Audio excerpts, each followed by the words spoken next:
नमस्कार, मेरा नाम है राजीव कुमार बजाज और मैं हूं एडवोकेट प्रदीप नाम्बियार जी के साथ। और प्रदीप नाम्बियार जी नमस्कार।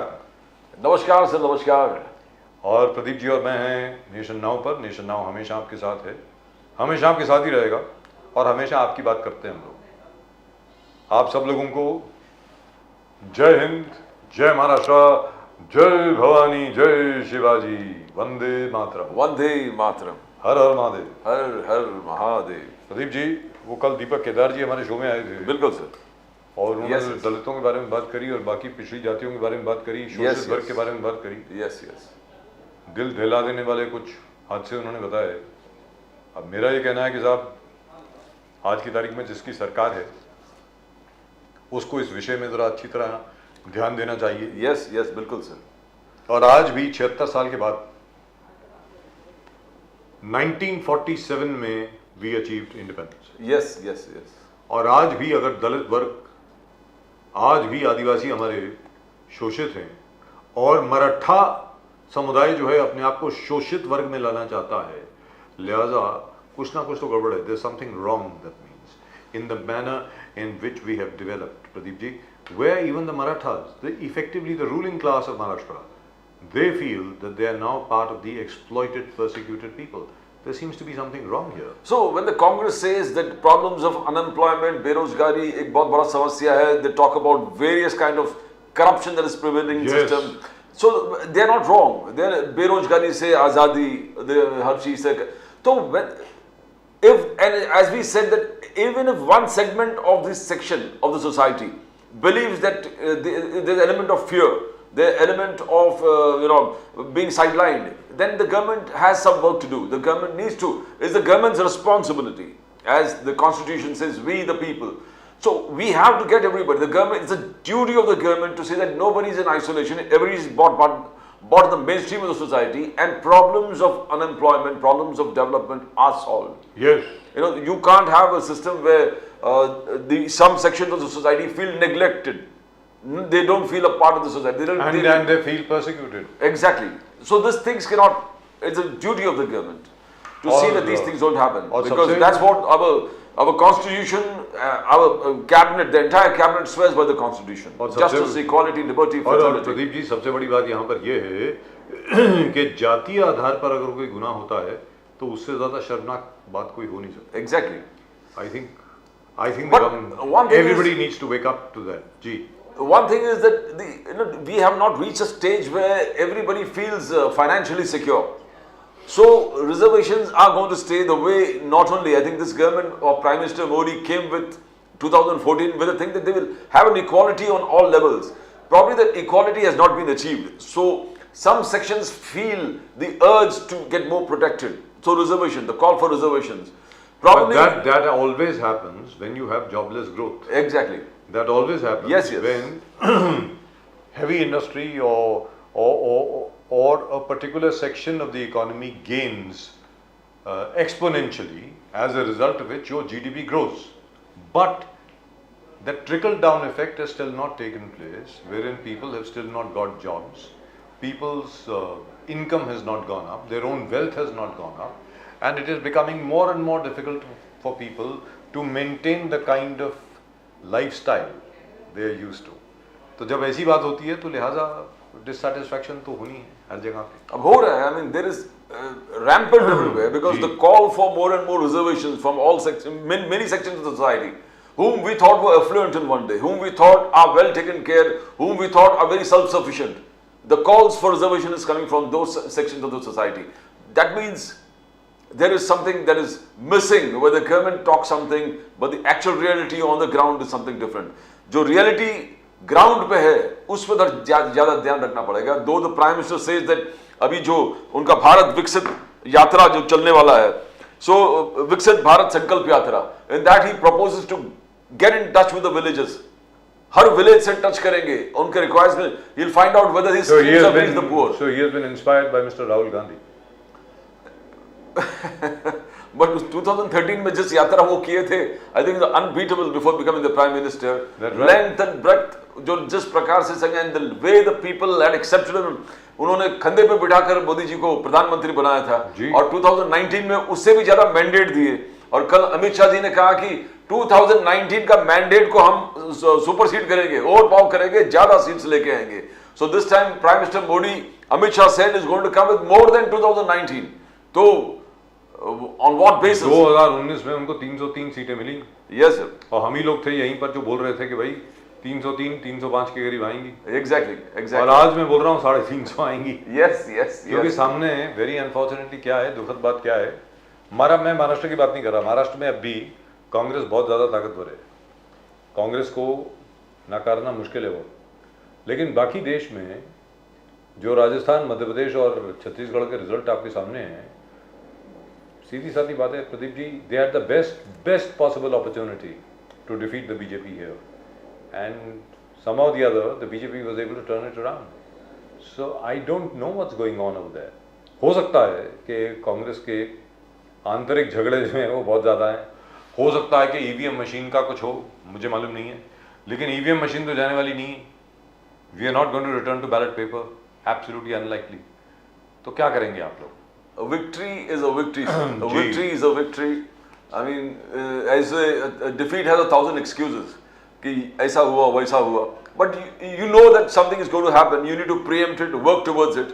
Again, if somebody is blaming the EVMs, what have you done to see that the EVMs are not there? What is the protest? As you said, everybody should get together and But protest. they have not done it. They don't do it. Only winning में होता तो ठीक है, और हार गया तो बोलेंगे EVM का गड़बड़ था, हम जीत रहे थे, हमारा ये था, Rightfully हमारा वो था. speaking, अगर ऐसी बात है तो even in Telangana they should say कि we don't accept this result. 40% vote share जो बोस्ट कर रहे हैं कि 40%.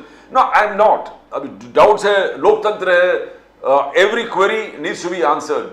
Every justifiable query needs to have a proper justification. So if there's indeed all the political parties now, as the India alliance says, Mr. Modi has got only 38% of the vote share. 62% of the vote share is still with the India alliance if they get together. And if they get together and put in a demand, why shouldn't it be met? But this EVM problems तो आपको sir पहले से चल रहा था. We had Kirit Somaiya taking up this when Manmohan Singh was the prime minister. और सबसे बड़ी बात घोटाला है जी. लेकिन यहाँ पे सबसे बड़ी बात ये प्रदीप जी, सबसे बड़ी बात क्या है यहाँ पे कि कांग्रेस का ओवरऑल वोट शेयर अगर आप देखें चारों स्टेट्स को मिला करके तो तकरीबन 40% के करीब बनता है. 40%. यस. अब मेरा ये कहना है कि अगर इंडिया अलायंस साथ में हो जाती है और इंडिया अलायंस एकजुट हो जाती है और इनमें एकता, वास्तविकता में एकता आ जाती है और अकल से अगर ये लोग काम करें, स्ट्रेटेजिकली काम करें, तो आगे 10% और बढ़ाना मुश्किल नहीं है. अगर 40% वोट शेयर जो है 40% पे सिर्फ कांग्रेस ला सकती है, तो आगे 10 या 12% अगर कहीं और से बढ़ गया तो बड़े इत्मीनान से आप 50% के ऊपर जा सकते हैं. और एक बार आप 50% के ऊपर चले गए, उसके बाद सामने वाले का जीतना नामुमकिन है. मेरा ये कहना है कि लेकिन जहाँ तक इंडिया अलायंस की बात है, अब 19 तारीख को उनकी मीटिंग है, क्या होने वाला है कुछ मालूम नहीं है. अब कोई बोलता है फला को कोऑर्डिनेटर बनाना चाहिए था, कुछ कराना चाहिए था. आई am not sure whether or not the India alliance has it in itself to be able to win from this kind of a position or to be able to gain the people's trust. क्योंकि आज भी नरेंद्र मोदी साहब जो हैं, जैसा आपने कहा, एक तरफ नरेंद्र मोदी की गारंटी, दूसरी तरफ कांग्रेस की गारंटी, राहुल गांधी की गारंटी सर, राहुल गांधी जी की जी. तो what I'm trying to say sir, it's always the leader's speed and leader's thrust that determines the rate of the pack. Now here in Congress, who's the leader? Who feels the need that हमको करना है? We have to get together. We have to get everybody on board. Only Rahul Gandhi. No, but Rahul, sir, 2013 में we could see the zeal of Prime Minister Modi. वो जो thirst था, वो तलब था, वो भूख जो पाने का, that spirit, it got the people together. It brought everybody together. We need somebody in the Congress top leadership, central leadership, who's going to lead the way, who's going to lead. An example of lead means getting all on board. If you talk about getting 62% vote share, you need to talk to all segments of society, and as per today, your work should have been already done 50%. या आप तैयारी नहीं हो गए, आपका कुछ तैयार नहीं है. जैसे उनके ही दल कहते हैं, जो अलायंस पार्टनर्स कहते हैं कि ये तो टी पार्टी हो रहा है. What has happened beyond T party?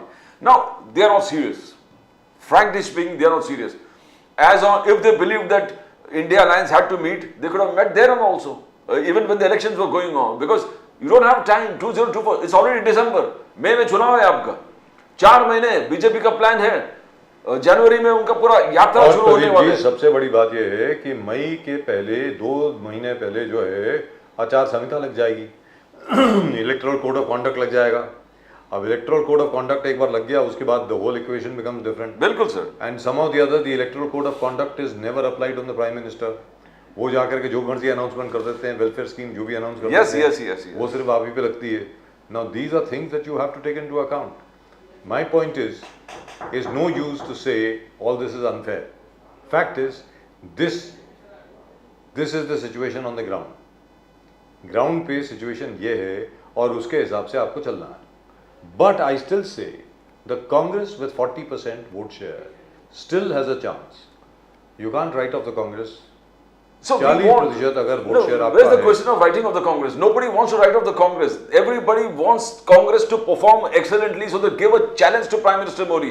अभी ऐसा लग रहा है कि उनके पूरे planned है और India Alliance has to get its act together. They have to move, and the whole country is waiting for a fantastic fight.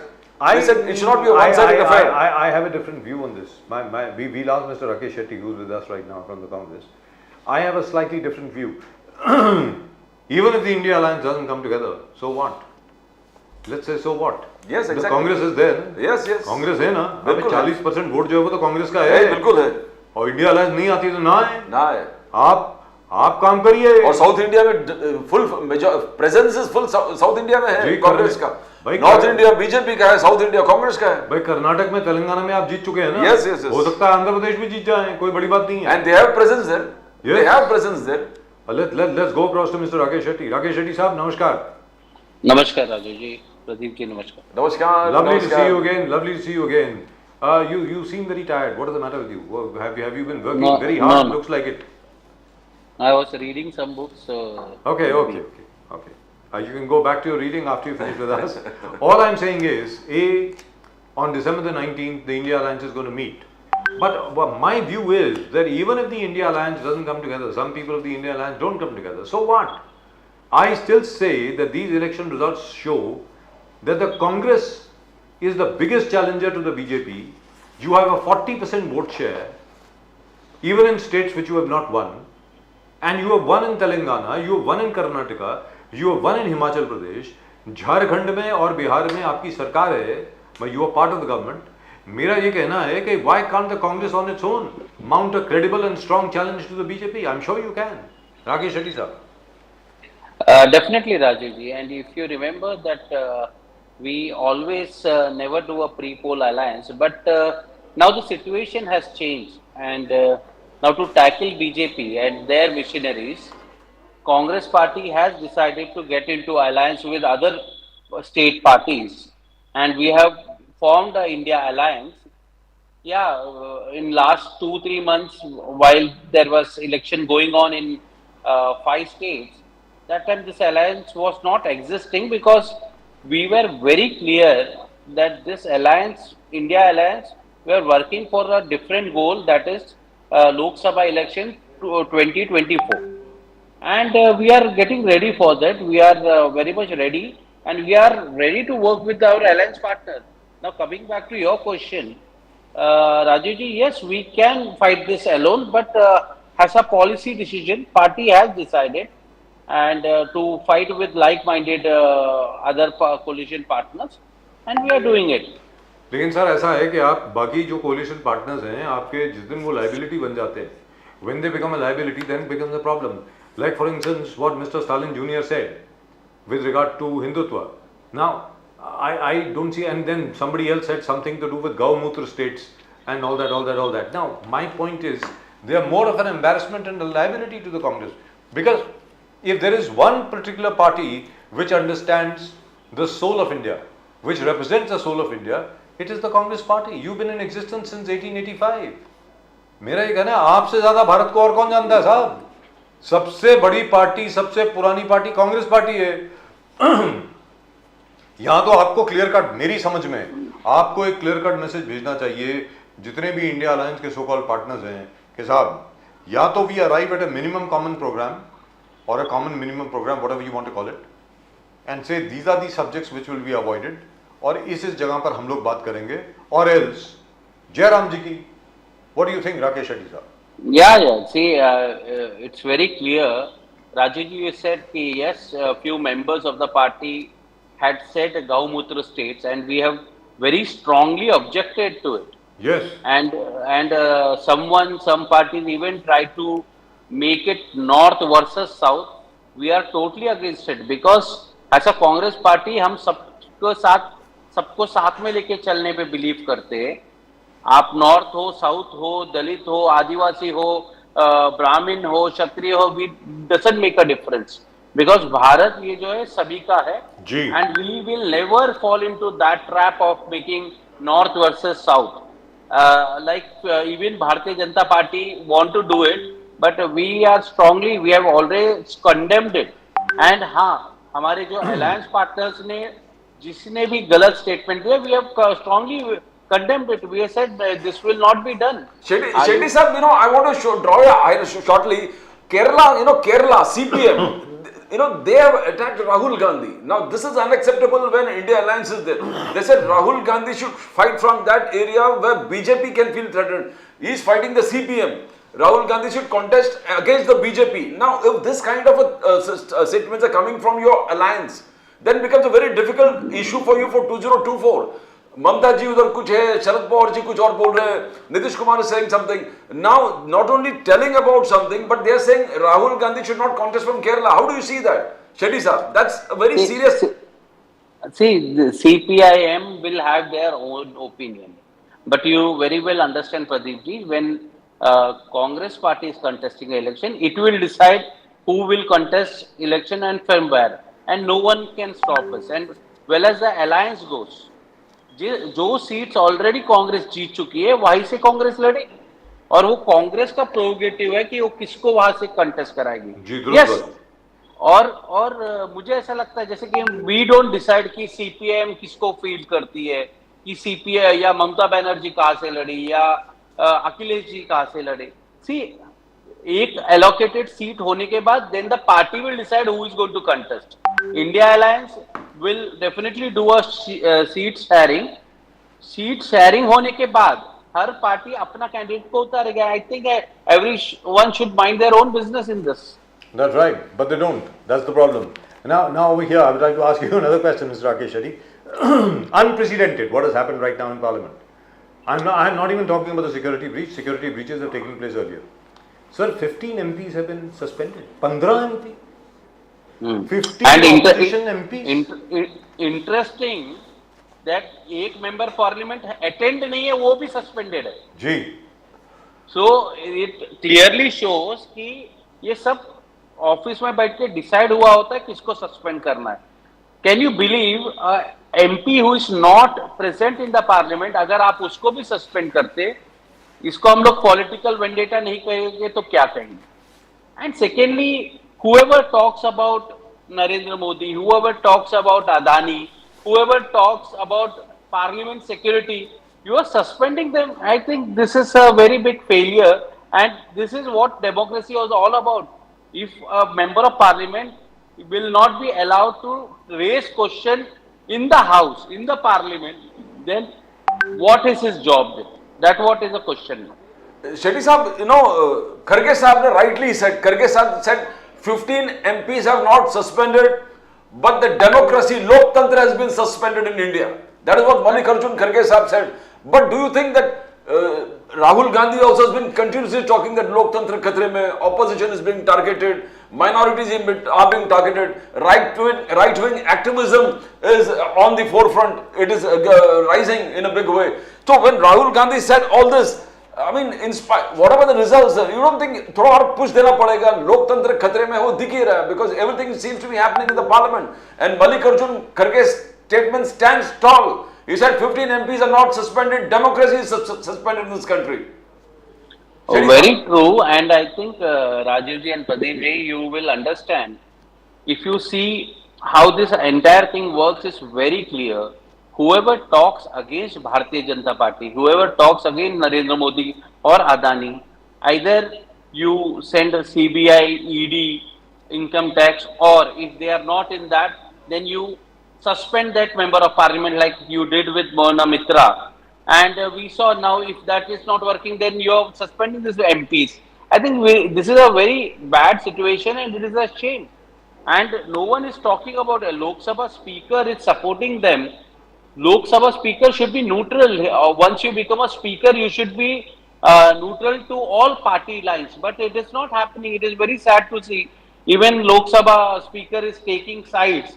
And I think democracy is failing in this country if this happens. No, but the only thing is, this is absolutely crazy. I mean, what do you attribute this to?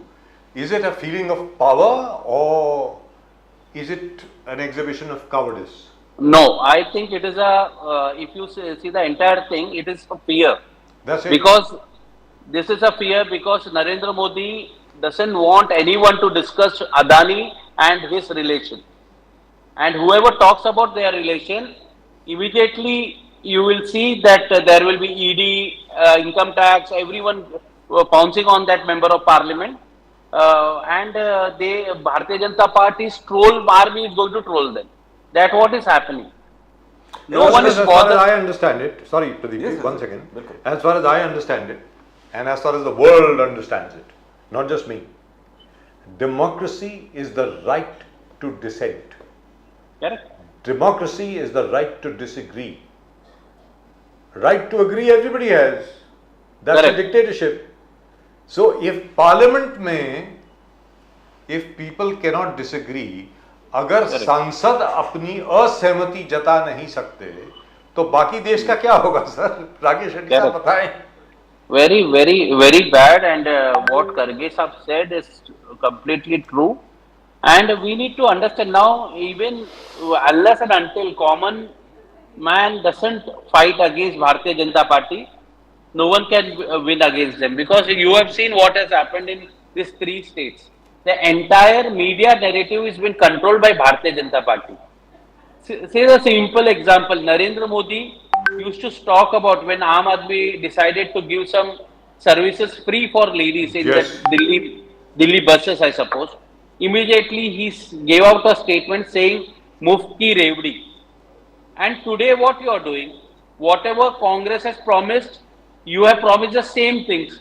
And what is this? If you see Madhya Pradesh, these girls and women are being given Ladli, Behna, Yes. 1500 rupees per woman. What is this? This is not Revdi. So whatever you say, people will not believe it in future. Because I will talk about a simple policy. Amit Shah always flanks himself and says कि एक देश, एक संविधान, एक कानून होना चाहिए. He says that, right? You have heard this. But जब गौ हत्या की बात आती है, there are around 18 states where BJP is directly in power. Out of that, only 10 states they have banned gau hatya. Yes. Remaining 8 states still, like Goa, Mizoram, Manipur, everywhere, gau hatya chalu hai. I am not saying we are objecting it or anything, but that policy what you come up with, ek desh, ek kanun, it is totally false. It is farce. You are making a fool out of the people, and it will not work. Now, simple thing. Rakesh Shetty साहब, एक छोटी सी बात आपके सामने रखना चाह रहा हूँ. आपको आवाज आ रही है sir? Can you hear me? 2004 से लेकर के 2014 तक, 2014 अप्रैल तक आपकी सरकार थी. वहां पर छोटा सा भी कोई इंसिडेंट हो जाता था या कुछ भी हो जाता था, the Bharatiya Janata Party used to hold protests all over the country. The protests were nationwide. Number one. Number two, you had a gentleman called Mr. Anna Hazare, who has gone into hibernation now that the BJP is in power.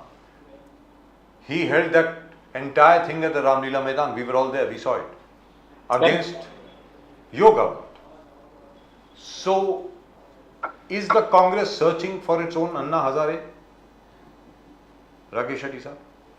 See, Anna Hazare was a movement, but this movement was completely supported by RSS. Yes. Because after that Anna Hazare tried to do such movement, he did not get the support. No, he didn't. Because the media is not supporting, people are not supporting, your social media troll army is not supporting. When Congress was in power, the same media, was backing Anna Hazare. Each and everything, whatever he was saying was right. He had become a next Gandhi. Now my question is, what has happened to him? Why he is not talking? He wanted Lokpal to control even the Prime Minister and the President. Now, is there a Lokpal in this country? No.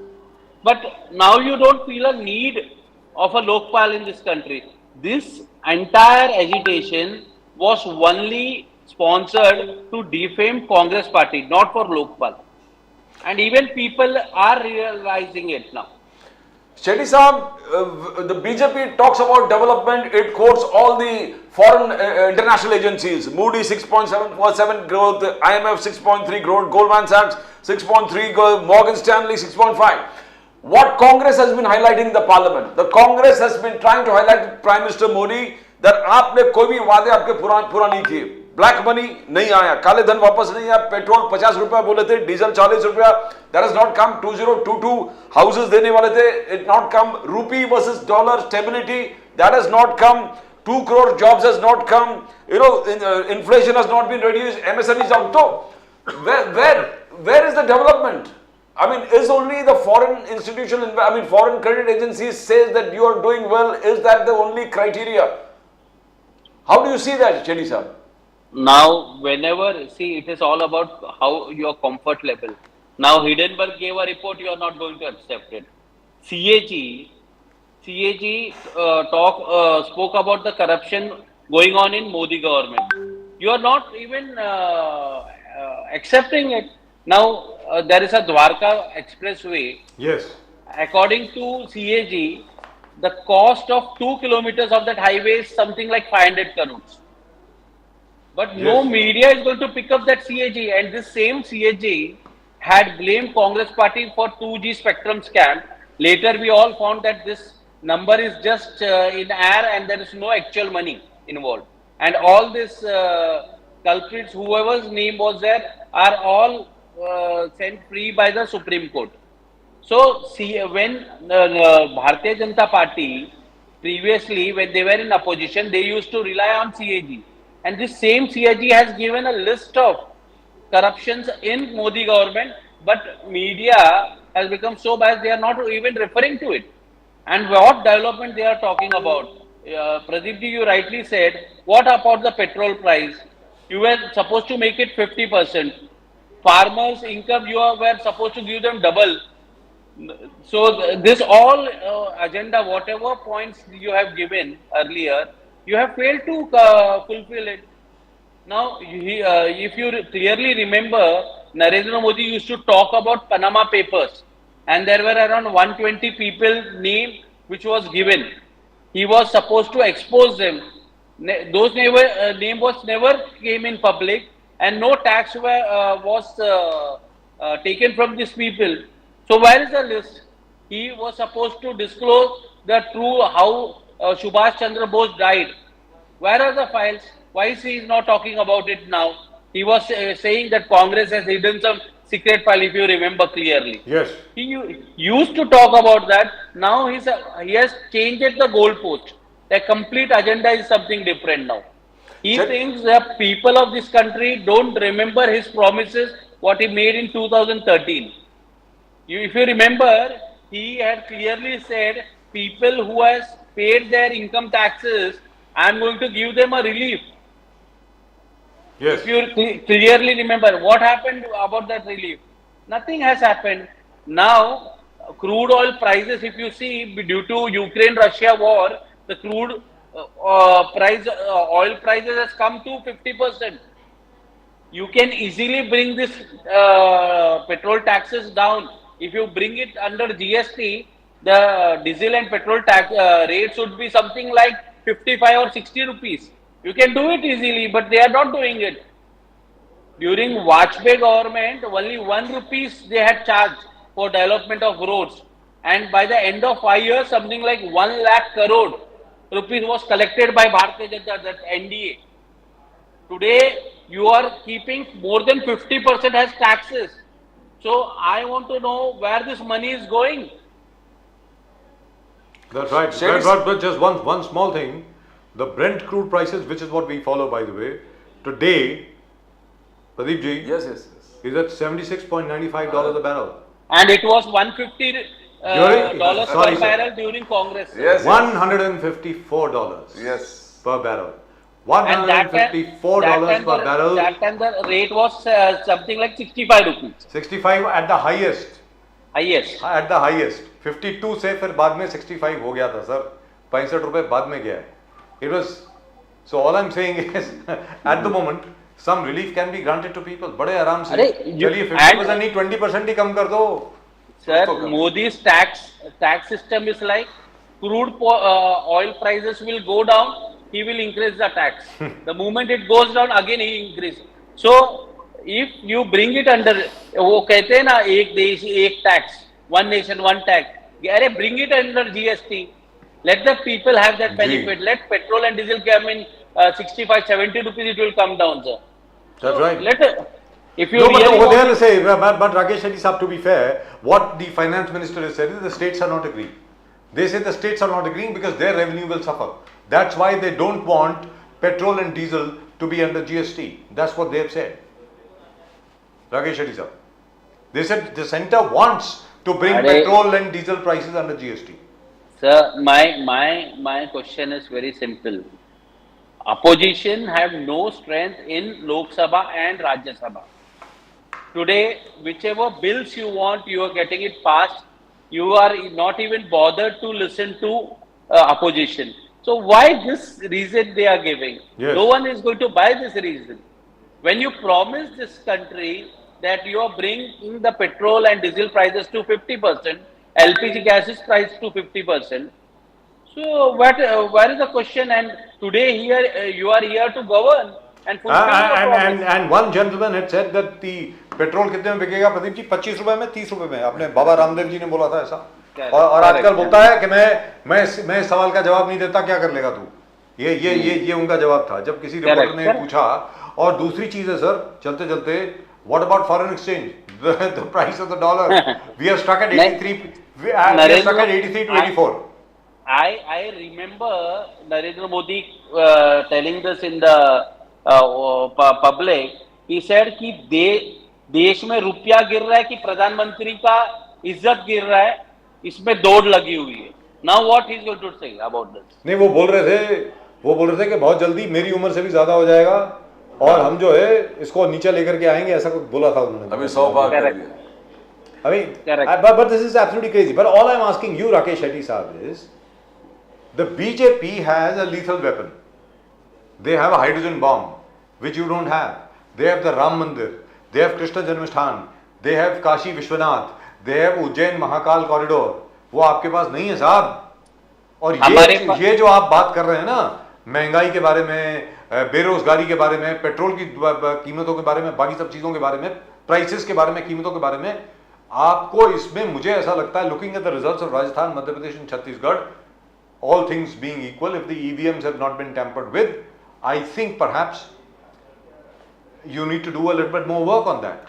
What do you think? Yesterday, in fact, Amit Shah said that uniform civil code भी हम लोग implement करेंगे. That's what he said. Yeah. Uniform civil code भी हम करेंगे. कहा था? Absolutely, very, very, totally assertive manner. Shetty Saab. See, he said yesterday, if you listen to his talk in that some conclave was going on. India Today conclave was going on, and he said he is not only going to change the Citizenship Act. He even said कि इस देश का कानून को भी वो बदलने वाले. जी. So हाँ उनको एक्सपीरियंस भी है बिकॉज कोर्ट ने एक बार उनको तड़ीपार किया था तो उनको तो कानून की बहुत ज्यादा नॉलेज है. We need to understand one thing. आपने कहा कि भारतीय जनता पार्टी के पास सब कुछ है, कांग्रेस के पास सच्चाई है सर. हम लोग स्लो है, हम धीरे से ग्रैब करेंगे, मीडिया के ऊपर कंट्रोल नहीं है, मगर हमारे पास सच्चाई है और ये सच्चाई कांग्रेस कार्यकर्ता जनमानस पे लेके जाएगा. सर मीडिया के ऊपर किसने कहा आपके पास कंट्रोल नहीं है? ये बड़ी पुरानी बात आप कर रहे हो सर. ये 5 साल पुरानी आप बात कर रहे हो. आज की तारीख में जिस मेन स्ट्रीम कॉर्पोरेट मीडिया की आप बात करते हैं ना उसको उस पर कोई विश्वास करता नहीं है अभी. Let's be very clear. They have succeeded. वहां पर आप लोग सफल हुए हैं ये बताने में कि भैया इनकी बात मत मानिए, जब ये सच बोलते हैं तब भी चेक करना है इसको. मालूम नहीं कि सच बोल रहे हैं कि नहीं बोल रहे. अगर ये तारीख भी बताते हैं अगर कॉर्पोरेट मीडिया आज अगर ये भी बोलता है कि आज दिसंबर 14 2023 है, फिर भी चेक कर लो है कि नहीं है, कुछ मालूम नहीं है इनका. Let's be very clear. Right. So over there, as far as social media is concerned, social media platforms are concerned, the internet is concerned, you have a huge weapon in your hands. I mean, come on. You, जो जैसे आप बात करते हैं राकेश शेट्टी साहब, मैं आपसे पूछ रहा हूं, वैसे जो कांग्रेस के जितने वेब हैंडल्स हैं, ट्विटर हैंडल्स हैं, आपके जो इंस्टाग्राम हैंडल्स हैं, फेसबुक पे जितने आपके पेजेस हैं, बाकी जितने भी वो जो रेडिट है, रेडिट अकाउंट्स आपके हैं, उसके ऊपर क्यों नहीं करते इस तरीके से बात? I mean, you talk so well, you talk so beautifully. आप अपनी बात इतनी बढ़िया तरीके से सामने रखते हैं, बाकी सब लोग क्यों नहीं रखते sir? And not only that, on Hindutva also, you have done such a lot where Hindutva is concerned. चाहे वो सोमनाथ टेम्पल हो या राजीव गांधी जो राम टेम्पल के लिए किए, but you are not talking about it, शेरी साहब. आप लोग बात ही नहीं करते, you are soft on that lines. नहीं, बात करते बट दिखाते नहीं. The question is, तो आपको खुद दिखाना चाहिए सर. हम तो है ना सर दिखाने के लिए. We are a very small channel, लेकिन फिर भी हम तो दिखाते हैं सर. और हमारे जैसे लाखों और लोग हैं जो सच दिखाते हैं. आइदर वे, सीधी बात है सर. करेक्ट. नहीं, वो काम चल रहा है और आपको पता होगा कि देखिए फिर भी एक लिमिटेशन आ जाता है. आपको पता है कि फेसबुक के जो ओनर है, ट्विटर के जो ओनर्स है, उनके दिल्ली ऑफिसेस पे ईडी ने रेड किया था जब किसान आंदोलन चल रहा था जी. और उनको कह दिया था अगर आपको इंडिया में काम करना है तो किसान आंदोलन को ब्लैकआउट करना है. And it is being happening. But the best part is कि धीरे धीरे जनता को ये रियलाइज हो रहा है, क्योंकि आप हमारा राजस्थान में देखिए डिफरेंस इज 1.5%. जी. छत्तीसगढ़ में देखिए हम लोग करीबन 3.5% से हारे हैं. मध्य प्रदेश में हाँ डिफरेंस है 8% का. इसका मतलब ये है कि पहले जैसे कांग्रेस हारती थी बीजेपी से तो 10% से ज्यादा से हारती थी. ये पहली बार है कि हम लोग बहुत मार्जिनल से हारे हैं, बहुत कम मार्जिन से हारे. इसका मतलब धीरे धीरे लोगों को भारतीय जनता पार्टी का सच्चाई पता चल रहा है. लेकिन राकेश शेट्टी साहब एक चीज आपसे पूछनी थी मुझे. I really wanted to know. ये मेरे गले से बात नहीं उतर रही. I can't seem to wrap my head around this. There was a picture of this chap from the BJP और who were pissing, actually urinating on a tribal in Madhya Pradesh. उसके बाद भी almost 100% ट्राइबल वोट जो है वो BJP को पड़ा. What's going on? नहीं 100% नहीं, हाँ 100% नहीं पड़ा है. 80% almost 100% ही हो गया सर. नहीं, हाँ बट ये स्ट्रैटेजी था उनका. they have fought the election very well. अभी उस पर बात करके फायदा नहीं. मगर मैं आपको बताता हूँ, पहले हमें भी लगा मध्य प्रदेश में कि womens had voted for BJP, मगर जब डेटा बाहर आया तो ऐसा नहीं था. वुमेन्स ने कम वोट किया, जेंट्स ने ज्यादा किया है. बट स्लोली मुझे ऐसा लगता है हम लोग का जो वर्कर्स है, सेवा दल के वर्कर्स हो, कांग्रेस पार्टी के वर्कर्स है, अभी हमने door to door campaigning already शुरू किया है और लोगों को एजुकेट करना चालू है कि किस तरह 2013 से पहले क्या देश कहाँ पे था, 2014 से 19 में कहाँ पे है. क्योंकि पहले जितने सड़क बनते थे, डेवलपमेंट होता था, सेम फेज में चालू है, उल्टा कम है. मगर जो वादा एक पॉलिटिकल पार्टी ने इस देश की जनता को किया वो आप पूरा नहीं कर रहे. आर्मी का जो स्ट्रैटेजी, आर्मी का जो उपलब्धि है उसको अपना उपलब्धि आप नहीं बना सकते. देश के साइंटिस्ट का जो उपलब्धि है उसको आपका उपलब्धि आप नहीं बना सकते. आपका उपलब्धि वो है जो आप पॉलिसीज लाते. तो आप देखिए ना 9 साल में ऐसा कौन सा पॉलिसी आपने लाया जिसके कारण इस देश का युवाओं को कोई अच्छा काम मिल रहा हो, इस नौजवान हो. हमारे फौज में जो जवान है, आप 5 साल में के लिए एमपी रहते हो तो आपको पेंशन मिलता है. मगर जो नौजवान दोस्त हमारा जो आर्मी में जा रहा है उसको आपने टेन्योर 4 साल किया क्योंकि आपको पेंशन नहीं देना है. मतलब आपके लिए सब कुछ आप करोगे बट इस देश के नौजवान के लिए आप कुछ नहीं करोगे जी. ये एक एग्जांपल है. मैं आपको बता रहा हूँ, इंडस्ट्रीज के कुछ मित्रों को फायदा करने के लिए उन्होंने, जैसे हम कहते हैं ना कि किसानों के लिए 3 काले कानून लाए थे. आपको पता नहीं इस देश के जो वर्कर्स है, लेबर है, उसके लिए 4 काले कानून लाए. और उसका असर यह है कि आज लेबर के ऊपर बहुत सारा अत्याचार कश्मीर से लेके कन्याकुमारी और बंगाल से लेके गुजरात तक हो रहा है. तो मुझे ऐसा लगता है कि हर सेगमेंट में धीरे धीरे लोग रियलाइज कर रहे कि इन्होंने जो जो नीतियां अपनाई जिसका खामियाजा आज उनको भुगतना पड़ रहा है। देखिए आज कोई भी पॉलिसी आता है इमीडिएट पता नहीं चलता है, आपको एक 5 साल 10 साल लगता है उसका इंजेक्शन का इफेक्ट करने के लिए, और वही अभी हो रहा है। धीरे धीरे लोगों को ये सब समझ में आ रहा है और मेरे को लगता है 2024 में आप इसका रिएक्शन देखेंगे। जी, Shady sir, 2024 we just got 5 months left. 5 months left. No, I can't understand. You know, Somnath temple सबको लग रहा है कि मोदी साहब ने बना दिया है, बीजेपी ने कर दिया, इतना प्रोपेगेंडा चल रहा है। एवरीबॉडी फॉरगॉट सरदार पटेल, राजेंद्र, सबका कांग्रेस, नेहरू, सबका nobody talks about it. The BJP presence itself that Somnath temple से लेके हर मंदिर नरेंद्र मोदी जी ने किया है। अरे डॉक्टर राजेंद्र प्रसाद, सरदार पटेल, डॉक्टर के मुंशी, आचार्य कृपलानी, बिल्कुल, अरे ये सब कांग्रेस के नेता थे भाई। बट प्रोपेगेंडा ये है कि मोदी जी ने बनाया है, मोदी जी ने बनाया। इनफैक्ट कल भी वीएचपी और बजरंग दल के लोग बोल रहे थे कि सोमनाथ से लेके अयोध्या से लेके हर चीज। सो आई थिंक शेडी साहब आप ही लोग थोड़ा स्लो है आपके हिंदुत्व को एस्पाउस करने में। See, the thing is कि मेरा एक बिलीफ सिस्टम है कि पहले जो बनाया व्हाट डन इज डन, अभी अपने फ्यूचर देखना चाहिए। मैं हमारे कांग्रेस के भी दोस्तों को कहता है कि कांग्रेस के लीडर्स ने क्या अचीवमेंट किया है, क्या क्या किया है, वो मत बोलते रहे। आगे आपका क्या प्लान है इस देश के लिए?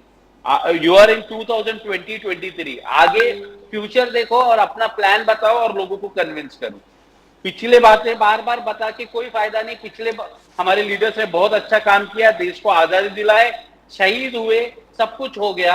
देश मनमोहन सिंह जी जब सरकार में आए तो इस देश के गोल्ड जो है रिजर्व उसको गिरवी रख के आए थे, और जब 2013 में मोदी जी के हाथ में दिया बैटन, उस टाइम पे हम सरप्लस में थे, वर्ल्ड में नंबर 3 में थे सर इकोनॉमी में, और ऐसे सिस्टम थे नरेंद्र मोदी के हाथ में। इतना मजबूत देश मनमोहन सिंह ने दिया था। आज नरेंद्र मोदी ने 2014 से 19 में इस देश का हालत क्या किया आप सब देख रहे थे। Right, that's just about it as far as Mr. Rakesh Shetty is concerned. Rakesh Shetty साहब, all the very best to you, and I am reasonably certain you will do very well indeed if you were to strengthen your social media department, because people believe more in social media these days than they do in the mainstream channels. I don't watch mainstream channels anymore unless something very major is coming on. Right, thank you very much, sir. Namaskar. Thank you and Jai Hind, sir. Jai Hind. Right, and at the moment with us, I think we are having some problem with the guests. Mr. Ali Daruwala was supposed to join, but now he's out of the network. He's in a marriage. Mr. Yogesh Chile is in a rural area, and I don't think he can join. So, are we doing the show or are we ending it here? Will someone tell us, please? Right, thank you very much. So Mr. Chile is joined, and I hope he will remain with us because he is in a rural area and there is a problem with the network. That's what I was told. And Mr. Daruwala, who had earlier also said that he was going to be in a marriage and had agreed to join, but now he is in the marriage. That's it. Now, the point is, Pradeep ji, the fact remains that the Congress cannot just sit back and say, भाई ये होने वाला है। ऐसा नहीं होता है, काम करना पड़ेगा ना आपको। बिल्कुल। अरे भाई, अगर मान लीजिए आप बोल रहे हैं बेरोजगारी है, आप बोल रहे हैं कि कीमतें बहुत बढ़ गई हैं, आप बोल रहे हैं कि देश की स्थिति खराब हो गई है, पेट्रोल और डीजल की प्राइसेस जो है आज की तारीख में 94 रुपए 70 पैसे की डीजल की प्राइस है मुंबई में, और 106 रुपए का पेट्रोल मिल रहा है, तो लिहाजा आपको बताना पड़ेगा ना सबको कि ये हो रहा है। बिल्कुल सर। बट सर, और जहां तक सब्जियों का सवाल है, जहां तक तरकारी का सवाल है, सब्जियों का सवाल है, सबकी हालत खराब हो गई है। और तीसरी चीज क्या है, कांदे को लेकर के आज भी क्राइसिस चल रहा है। मेरा ये कहना है कि अगर कांदे को लेकर क्राइसिस चल रहा है, प्रदीप जी, भारतीय जनता पार्टी जब ऑपोजिशन में थी, प्याज के क्राइसिस को लेकर, यानी कांदे के क्राइसिस को लेकर के, बटाटे के क्राइसिस को लेकर के सब लोग सड़क पे आ जाते थे। अब कांग्रेस जो है वो इत्मीनान से बैठे हैं, मतलब मेरी समझ के बाहर है क्या कर रहे हैं। And the only party which is genuinely working by the way is of course the Maharashtra Navnirman सेना। And from the Maharashtra Navnirbhan Sena, we have our old friend Mr. Yogesh Chile. Yogesh Chile साहब, नमस्कार। मातरम। जय भवानी, हर हर Mahadev, Vande Mataram sir, Vande Mataram, हर हर महादेव। योगेश चिले साहब, अभी हर हर महादेव। अभी आप गांव में है सर, आप कहीं आप रूरल एरिया में किस जगह पर है सर? सर अभी मैं आया हूँ राजापुर में आए तो मेरे गांव जा रहा था। क्या बात है सर, वंडरफुल। तो अभी सुनने में यह आया कि आप लोगों ने बहुत अच्छे तरीके से अब रणनीति बना ली है और या बन रही है, और उसमें अमित ठाकरे साहब की जो भूमिका है वो बहुत जबरदस्त है, क्योंकि जो रिपोर्ट्स हम लोगों को आ रही है यहाँ पे, ये मैं आपसे पूछना चाह रहा था कि आज की तारीख में जो यूथ है महाराष्ट्र के जो युवक है, दोनों लड़के और लड़कियां, वो अमित ठाकरे जी के बहुत बड़े फैन हैं। तो मुझको ऐसा लग रहा है कि यंग वोटर्स का जो वोट है आपको मिलने वाला है सिर्फ और सिर्फ अमित ठाकरे जी की वजह से। बताएं सर। सर पहली बात तो आपने अमित ठाकरे साहब को देखा रहेगा, आज के जितने भी पॉलिटिशियंस है, अभी उनको हाल ही में एक अवार्ड भी मिला था सबसे स्टाइलिस्ट पॉलिटिशियन। तो वो दिखने में स्मार्ट भी है, और उनके पीछे जो नाम है माननीय राज साहब ठाकरे, सभी को मालूम है जैसे माननीय राज साहब जितने सुंदर दिखते हैं वैसे ही माननीय अमित साहब सुंदर दिखते हैं, बोलने का लहजा भी वही है। और 20 साल पहले जैसे माननीय राज साहब घूम रहे थे पूरे महाराष्ट्र, वैसे ही अमित साहब भी अभी पूरा महाराष्ट्र घूम रहे, सभी यंगस्टर्स को अपने साथ में ले रहे। आपने देखा रहेगा कि वो सिर्फ पॉलिटिशियन नहीं है, वो एक सेंसिटिव पर्सन भी है। परसों हमारे कार्यकर्ताओं ने कुछ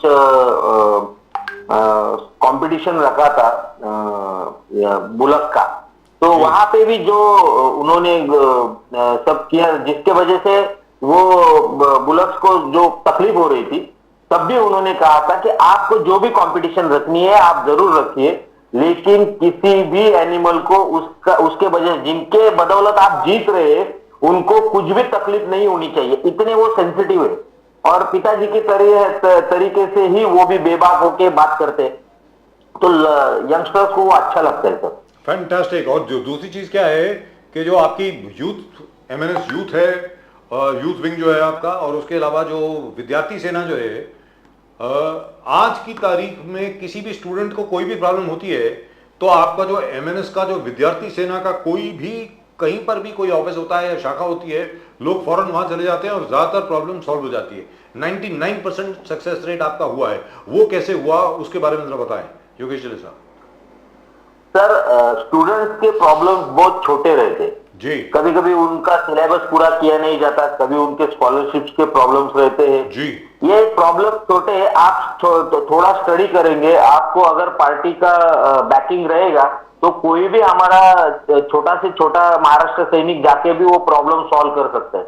हमारी पार्टी उस स्टूडेंट के पीछे खड़ी रहती है, जम के खड़ी रहती है, उस वजह से वो बिंदास होके वहां पे जाके वो प्रॉब्लम सॉल्व कर सकते हैं। ये सिर्फ और सिर्फ बैकिंग का इश्यू है।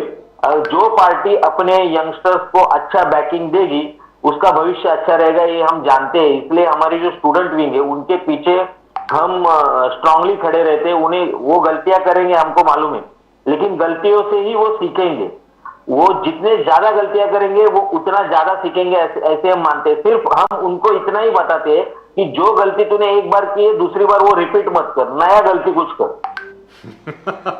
चिले साहब, अजित पवार ने जिस प्रकार से वो पीएचडी वाले चीज से कहा, तो मनसे ने बहुत विरोध किया, मनसे ने आलोचना किया, बोले ये आप डेप्यूटी चीफ मिनिस्टर है, आप क्या बात करते हो। मनसे ने आगे पूछा, आप हजारों करोड़ मंत्रियों के बंगलो सजाने के लिए करते हो, मंत्री के गाड़ी के लिए करते हो, नॉन डेवलपमेंट एक्सपेंडिचर करते हो, मगर स्टूडेंट्स और ऐसे पीएचडी सीखने वाली बात होती है तो क्या दिले क्या मीन्स इस प्रकार से आलोचना, कैसे अजित पवार जी का स्टेटमेंट आप लोग ने आलोचना किया है चिले साहब? सर उन्होंने जो कहा है वो आलोचना करने जैसी बात की है उन्होंने। अगर आपके राज्य में ये कल्चर बढ़ता है, रिसर्च का कल्चर बढ़ता है, तो वो आपके राज्य के लिए अच्छी बात है। और जब आप पीएचडी करते हैं आपको वो सब्जेक्ट में 2 साल 3 साल कभी कभी 10 साल 15 साल रिसर्च करने के बाद आप वो सबमिट करते उस यूनिवर्सिटी में। तो इतनी मेहनत के बाद लोग जब पीएचडी करते हैं, आप उनको बोलते ये पीएचडी करके क्या दिए जलाने वाले, तो आपने कौन से महाराष्ट्र में दिए जलाए? आप भी तो अभी इतना पढ़ने के बावजूद, इतना आपको नाम मिला एज अ पॉलिटिशियन, उसके बावजूद आप एथिक्स पे नहीं चल सकते। आप उन लड़कों को क्या बोल रहे? तो अगर किसी राज्य के पॉलिटिशियंस की दिमागी हालत ऐसी है कि उनको स्टूडेंट पढ़ रहे इससे दिक्कत हो रही है, तो इससे ज्यादा दुर्दैव की बात नहीं है कोई। लेकिन योगेश चिले साहब, ये अजीत दादा पवार के लिए कोई नई बात नहीं है। अजीत दादा पवार साहब ने, आपको याद होगा 2014 के चुनाव के पहले क्या क्या बोला था नहर में पानी को लेकर के, किसानों के लिए उसने यही बोला था, शैल आई यूरिनेट इन द कैनाल्स, मतलब मुतियाओं में नहर में पानी लाने के लिए। मतलब यही क्या है, किस किस्म के नेता है? आदत बनी हुई है, तो लोगों को लगता है ये सिर्फ स्ट्रेट फॉरवर्ड बात करते, इस वजह से लोग उनका सहते। लेकिन स्ट्रेट फॉरवर्ड बात करने का मतलब ये नहीं है कि आप कुछ भी कहेंगे, वो करने के बाद फिर जाएंगे माननीय यशवंत राव चौहान जी के समाधि के यहाँ पे बैठेंगे और दूसरे दिन से वापस वही गलतियां करने लगेंगे। तो इनको असल में पीएचडी की जरूरत है। अभी इनको इनके खुद की जो गलतियां इन्होंने की है उस पर पीएचडी करने की आवश्यकता है इनको। ये सर दुरुस्त बात, absolutely I agree with you. MNS के बहुत एक विंग ने ऑब्जेक्शन, सरकार ने जिस प्रकार से कांदा अनियन फार्मर्स का जो एक्सपोर्ट बैन है, एक्सपोर्ट बैन को लेके मनसे ने भी आवाज उठाया कि दैट इज रॉन्ग, वो नहीं होना चाहिए। सरकार को वो फ्री मार्केट होना चाहिए एग्रीकल्चरल प्रोडक्ट्स के लिए। आप इतना सारे ब्लॉकेजेस रखेंगे, हर चीज जो फार्मर्स प्लान, किसान प्लान कैसे करेंगे? वैसे आपने ऑब्जेक्शन उठाया, मनसे ने ऑब्जेक्शन उठाया, शरद पवार साहब ने भी ऑब्जेक्शन उठाया। शरद पवार साहब तो नासिक में अनियन फार्मर्स के साथ आंदोलन पर बैठ गए थे, बोले कि ये एक्सपोर्ट बैन आप हटाओ। मीन्स ठीक है, पवार साहब ने किया, but we are more interested in your particular, because आप लोग ने किसान के मामले को उठाया। चिले साहब सर, पहली बात तो पवार साहब ने जब खुद कृषि मंत्री थे, जो इस सरकार ने किया है एक्सपोर्ट के बारे में वही उन्होंने भी किया था। तो अभी आज वो खुद सरकार में नहीं है, इसलिए वो फार्मर्स के साथ बैठ रहे, तो ये कोई बड़ी बात नहीं है। खुद की गलतियां वो छुपा रहे, बाकी कुछ नहीं। रहा सवाल फार्मर्स का महाराष्ट्र के, तो बेचारे पहले ही परेशान है। वहां पे यहाँ पे बारिश कभी भी आती है और उनकी पूरी मेहनत पानी में जाते हैं। तो अगर उनको सरकार का सपोर्ट आप नहीं कर सकते तो आप पॉलिसीज ऐसे मत बताओ कि उनको सुसाइड करना पड़े। पिछले 15 सालों में महाराष्ट्र में जितने किसानों ने सुसाइड किया है उतने सुसाइड शायद ही किसी राज्य में हुई रहेंगी सर। महाराष्ट्र प्रोग्रेसिव स्टेट है, इसके बावजूद भी यहाँ की जो एग्रीकल्चरल पॉलिसीज है ये किसानों के लिए इतनी सेहतमंद नहीं हो रही है, तो उस पर स्टडी होना चाहिए। अभी मैं आपको एक एग्जांपल देता हूं कि हमारे यहाँ पे जो एपीएमसीज है, ये एपीएमसीज असल में हर 10 किलोमीटर पे उनके लिए स्टोरेज होना चाहिए, लेकिन हमारे महाराष्ट्र में वो नहीं है। उसके वजह से उनके जो प्रोडक्ट्स है, पेरिशेबल प्रोडक्ट्स है, उनको एपीएमसी में लेके जाना पड़ता है। वहां पे अगर उनको मान लीजिए प्याज का दाम मान लीजिए 100 रुपया क्विंटल वहां पे दाम है, अचानक कोई किसान फोन करता है, बोलता है अरे बाजू में 30 किलोमीटर पे जो एपीएमसी है वहां पे प्याज का दाम आपको 200 रुपया क्विंटल मिल रहा है। ये किसान बेचारा वहां से माल उठाता है और उस एपीएमसी में जाता है, तब तक वहां पे 100 किसान जमा हो जाते हैं और जहां पे 200 रुपया भाव मिल रहा था वही भाव 25 रुपए पे आ जाते हैं। और अभी इसने ट्रांसपोर्टेशन पे इतना खर्चा किया है कि ये अपना प्याज लेके वापस नहीं जा सकता, उसको 25 रुपए वो देना पड़ता है। तो इस तरीके की पॉलिसी आपको इंफ्रास्ट्रक्चर पे एग्रीकल्चर के खर्च करना ही पड़ेगा। वो अगर आप नहीं करते तो अभी जो मैंने आपको एग्जांपल दिए इस तरीके से यहाँ का जो किसान है वो कम दाम पे अपना प्रोडक्ट बेचता है और उसको सुसाइड करना पड़ता है सर। जी, the highest number of suicides in the entire country is in Maharashtra. Farmer suicide सबसे ज्यादा हैं और ये एनसीआरबी के फिगर्स हैं, ये नेशनल क्राइम रिसर्च ब्यूरो के फिगर्स हैं। और दुखद बात यह है चिले साहब, सबसे दुखद बात यह है, दिल तोड़ने वाली बात है, दिल दहला देने वाली बात नहीं है, तोड़ने वाली बात है कि अभी तक जारी है, अभी बंद नहीं हुई है सर, अभी तक जारी है, आज भी जारी है। ना I don't want to get into that subject but this is awful. बताएं चिले साहब। तो यही सर हमारी जो ब्लूप्रिंट बनी है, हमारी पार्टी ने, माननीय राज साहब ने जो ब्लूप्रिंट बनाए हैं उसमें एग्रीकल्चरल सेक्टर के लिए जो उन्होंने प्लानिंग किया है, आप एक बार वो देखिए। मैं चाहे तो जब आपको मिलने आऊंगा मैं उसकी एक कॉपी साथ में लाऊंगा आपको देने के लिए, वो आप देखिए जिस तरीके से उन्होंने प्लानिंग किया है। मैं इतना बोल सकता हूँ एग्रीकल्चर पे क्योंकि हमारे हाथ में वो ब्लूप्रिंट रहती है, हम पढ़ते रहते हैं उसको। तो उसमें जो सॉल्यूशंस दिए हैं वो सॉल्यूशंस वाकई काबिल तारीफ है। जो अगर इम्प्लीमेंट होते हैं महाराष्ट्र में, तो महाराष्ट्र के किसानों को सुसाइड करने की आवश्यकता नहीं रहेगी। किसी को कोई मन से सुसाइड नहीं कर सकता। जब वो चारों बाजू से हतबल हो जाता है तभी उसको सुसाइड करना पड़ता है। तो आप थोड़ा पैसा इंफ्रास्ट्रक्चर पे अगर खर्चा करेंगे तो आपको उनको सहूलत देने की जरूरत भी नहीं है। वो अपना प्रोडक्ट खुद बना के अच्छे दाम पे वो बेच सकते हैं। आप सिर्फ उनको इंफ्रास्ट्रक्चर दे दो, कोई सहूलत की जरूरत नहीं। कोई किसान नहीं मानता, आप उनको मजबूर कर रहे हैं सहूलत लेने के लिए। That's right. चिले साहब, एनसीए जो बजाज साहब बोल रहे हैं, एनसीआरबी ने लगातार 3 साल महाराष्ट्र को one of the most corrupt states in India वो पदवी दिया था। अभी एनसीआरबी ने यह भी कहा कि not only corrupt but also the most riots अगर पूरे कोई स्टेट्स में हो गया तो महाराष्ट्र स्टॉपिंग रॉइट्स, दंगल भी महाराष्ट्र में सबसे ज्यादा होने लगा है।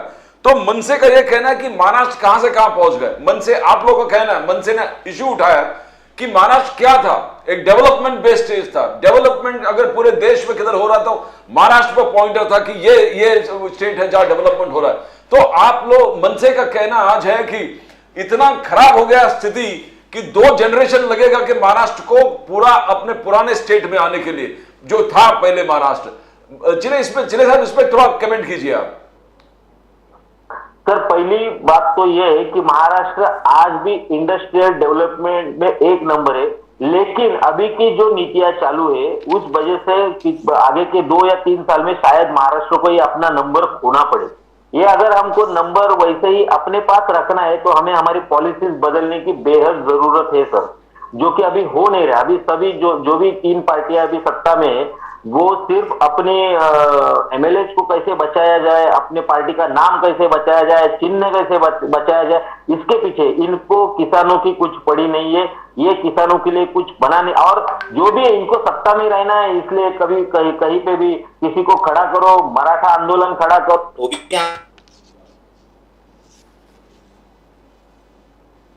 ये अगर राज्य में शांति हो जाए तो लोग प्रोग्रेस के बारे में सोचेंगे। आप उनको प्रोग्रेस के बारे में सोचने का उनको वक्त ही नहीं दे रहे, तो ये थोड़ा रुक जाएगा तो हमारा स्टेट वापस से अपना नंबर जो है बरकरार रखेगी सर। लेकिन उसके लिए प्लान भी तो होनी चाहिए ना सर, प्लान का मेरा ये कहना है, हमारे पास है ना, मेरा ये कहना है कि मन से एमएनएस आप जो हैं, राज ठाकरे जी जो हैं, अमित ठाकरे जी जो हैं, आप जो हैं महाराष्ट्र नवनिर्माण सेना के लोग, सत्ता से दूर रहते हुए महाराष्ट्र के लिए प्लान कर सकते हैं, और ये सत्ता में रहते हुए प्लान नहीं कर पा रहे। मतलब ये क्या है? और फिर भी लोग इनको वोट क्यों देते हैं? मैं बार बार ये हर एक से सवाल पूछता हूं कि इनको वोट क्यों देते हो आप लोग? अभी तक जवाब नहीं मिला मुझे। जिस दिन वोटिंग रहेगा महाराष्ट्र के किसी भी ग्रामीण एरिया में, रूरल एरिया में आपका रिप्रेजेंटेटिव मेरे साथ भेजिए, मैं उस पूरे रात में क्या क्या चलता है इलेक्शन में मैं आपको बताऊंगा। फिर आपको समझ में आएगा कि महाराष्ट्र नवनिर्माण सेना महाराष्ट्र में इलेक्शन क्यों हारती है। क्योंकि ये जो धांधली होती है ना, उसमें महाराष्ट्र नवनिर्माण सेना कभी शामिल नहीं होती। अगर हमने सोचा कि इसमें हम शामिल होंगे और सत्ता में आएंगे तो उनमें और हमें कोई डिफरेंस नहीं रहेगा सर, तो हम इससे थोड़ा दूर ही रहते। अभी भी आपने देखा रहेगा महाराष्ट्र नवनिर्माण सेना के सभी कार्यकर्ताओं को माननीय राज साहब ने कहा कि आप किसी भी जाति पाति पे बात नहीं करेंगे, जो भी कहना है, जो भी आंदोलन जाति पे चालू है उस पर मैं ही बात करूंगा, आप कोई बात नहीं करेंगे। तो वो चाहते हैं कि हम इन सब चीजों से दूर रहे, हम सिर्फ महाराष्ट्र के प्रोग्रेस के बारे में बात करें, ये माननीय राज साहब चाहते हैं, इसलिए हम उस दायरे के बाहर कभी जाते नहीं sir. Wonderful, absolutely wonderful. Chile sahab, MNS ने तानाजी सावंत पर आप लोग ने आलोचना करना शुरू कर दिया कि तानाजी सावंत, आपका कहना है कि विधानसभा में झूठ बोला तानाजी सावंत, कि कोंकण में बोलते हर चीज, every critical medical health facilities available है कोंकण में, तो वही सिंधुदुर्ग टोटली इससे वंचित है। आप भी पूरे कोंकण के दौरा किए हैं, आप कोंकण के हर डिस्ट्रिक्ट में आपको जानकार है कि हर क्या क्या चल रहा है। हेल्थ फैसिलिटीज आपके हिसाब से, मनसे के हिसाब से नॉट अप टू डेट, और आपका कहना है कि तानाजी सावंत जी झूठ बोल रहे हैं विधान भवन में। सर, पहली बात तो जहां जहां आरोग्य केंद्र इन्होंने खड़े किए हैं, ये इनके कालखंड में खड़े नहीं हुए, ये इनके पहले जो सरकारें थी उन्होंने ये सब आरोग्य केंद्र खड़े किए हैं, लेकिन वहां पे भी ना नर्स है ना डॉक्टर है, वहां पे कोई इलाज नहीं होता। आपको अगर इलाज करना भी है तो आपको डिस्ट्रिक्ट हॉस्पिटल में, अस्पताल में लेके आना पड़ता है मरीज को। तो जहाँ पे आपने ये जो बनाया है वहां पे अगर आपने स्टाफ ही नहीं दिया है तो आप किस मुंह से बात करते हैं कि हमने अच्छे फैसिलिटीज दिए। अच्छे अच्छे डिस्ट्रिक्ट अस्पताल में आपको जो बेसिक दवाइयां है वो नहीं मिलती है सर। उसके लिए आपको बाजू के मेडिकल शॉप में जाना पड़ता है। जो गरीब आदमी है वो अगर 100 रुपए के भी मेडिसिन नहीं ले सकता, इसलिए वो डिस्ट्रिक्ट अस्पताल में आता है। लेकिन वो अगर वो मेडिसिन नहीं ले सकता तो उसको तो मरना ही है सर। और आज तक क्या मुझे अगर कल जमा, तो मैं अभी तो रूरल एरिया में हूँ, किसी भी आरोग्य केंद्र में मैं जाके आपको एक वीडियो बना के भेज देता हूँ, आप देख लीजिए। महाराष्ट्र के, और कोकण में ही हूँ मैं, तो महाराष्ट्र के कोकण में क्या आरोग्य सेवाएं चलती है, ये कितना देर लगेगा सर इनको ओपन करने में। दूध का दूध, पानी का पानी, कल आपको मैं करके दिखाता हूँ, एक वीडियो में अपलोड कर देता हूँ, आप देख लीजिए वो वीडियो। Wonderful wonderful. और जो नांदेड़ अस्पताल के अंदर जो इतनी बड़ी त्रासदी हो गई, इतने ज्यादा लोग मर गए, न जाने कितने बच्चे मर गए, 24 के 27 लोग मर गए इकट्ठे, आज तक उसकी रिपोर्ट आई नहीं है। और वहां पर क्या इंप्रूवमेंट हुई है, कौन सा नया इक्विपमेंट वहां पर आया है, कितने और डॉक्टर्स वहां पर आए हैं, अभी तक मालूम नहीं है। ठाणे के अंदर भी जो अस्पताल में आग लगी थी, आपको याद होगा, वहां पर भी आगे क्या हुआ है किसी को कुछ मालूम नहीं है। आपको मालूम है कुछ इंप्रूवमेंट हुई हो? कुछ नहीं सर। वो दिखाने के लिए खाली इंक्वायरी कमेटी बिठाई जाती है, उसके बाद लोग भी भूल जाते हैं। ये सबसे बड़े दुर्भाग्य की बात है। मैं जहाँ पे रहता हूँ पनवेल में, वहां पे भी डिस्ट्रिक्ट अस्पताल है। आप अगर वहां पे जाएंगे तो आप देखेंगे आपको एक गंदी स्मेल आएगी जो कि मॉर्चुरी से आती है जी। तो ये लोग जो बॉडियां रखते हैं, अरे वो स्मेल से लोग बीमार हो जाते हैं। वहां पे लाइट नहीं है, वहां पे स्टाफ नहीं है। तो इंफ्रास्ट्रक्चर तो अच्छा खड़ा किया है, लेकिन उसके लिए जो स्टाफ चाहिए वो आपने खड़े ही नहीं किए।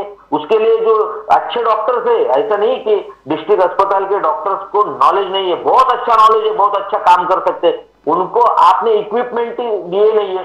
और जो इक्विपमेंट आपने दिए हैं वो इतने हाई क्लास दिए है कि वो चला नहीं सकते, उनको ट्रेनिंग नहीं दिया, तो वो ऐसे ही पड़े रहते हैं और फिर बाद में वो खत्म हो जाते हैं इंस्ट्रूमेंट, सब पैसा पानी में जाता है सर।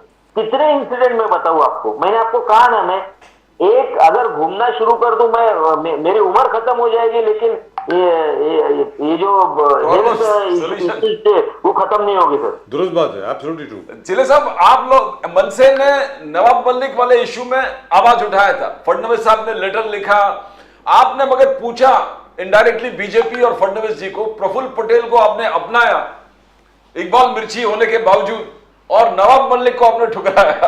तो ये नवाब मलिक और प्रफुल्ल पटेल आपने आलोचना किया, एक्चुअली डायरेक्टली आपने देवेंद्र फडणवीस जी को ही आलोचना कर दिया कि आप क्या कर रहे हो, क्या दिखा रहे हो पूरे महाराष्ट्र को।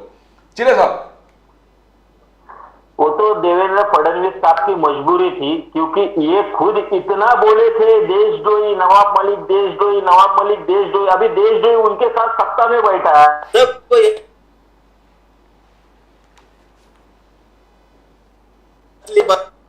फोन करके बताओ ना अजित पवार साहब को, ये आदमी नहीं चलेगा। आपको खत क्यों लिखना पड़ा? क्योंकि आपको महाराष्ट्र को दिखाना है कि हम इनके खिलाफ है। अगर आप इनके खिलाफ है तो खारिज कर दो, इनकी जो आमदार की खारिज कर दो। आप कर सकते क्या? नहीं कर सकते। वो आपके साथ में बैठे तब आपने रोका नहीं उनको, तब रोकना चाहिए था सर। दिल्ली में अभी संसद भवन में जो लोग गए वहां पे, आप मुझको बताओ सर, अगर वो स्मोकिंग गन लेके जा सकते तो कुछ भी लेके जा सकते। आपके पास इतने बड़े अजीत पवार है जो कुछ भी कर सकते। तो इतना बड़ा इंसिडेंट 4-5 साल पहले अफजल गुरु के मामले में हुआ था, उसके बाद भी आपकी सुरक्षा यंत्रणा आपको फुल प्रूफ आप कर नहीं सके। 6 लेयर की सुरक्षा यंत्रणा आपके पास है, उससे जाके वो 4 लोग अंदर जाते हैं, सिर्फ अंदर नहीं जाते। मुझको बताओ सर, वो अगर मेटल डिटेक्टर से अंदर जा रहे तो वो गन लेके कैसे गए, स्मोकिंग गन? इसका मतलब अंदर किसी ने उनको स्मोकिंग गन दिया है जी। इसका सीधा मतलब है अपने सब एमपी अभी भी खतरे में है, अभी भी खतरे में है, क्योंकि अंदर के किसी आदमी ने उनको स्मोकिंग गन दी है, वहां पे वो अंदर लेके नहीं जा सकते। तो आप सोचिए सर क्या लेवल की सुरक्षा यंत्रणा है। ये खुद ही देशद्रोहियों को, द्रोही जितने हैं उनको सपोर्ट कर रहे हैं और दिखाने के लिए लोगों को बता रहे हैं कि खाली हम इनके साथ नहीं है। सर कल अगर नवाब मलिक बोलेंगे ना कि मैं 100 एमएलए मेरे साथ लेके आता हूँ, ये उनको उप मुख्यमंत्री बना देंगे सर, इन पे कोई भरोसा नहीं है।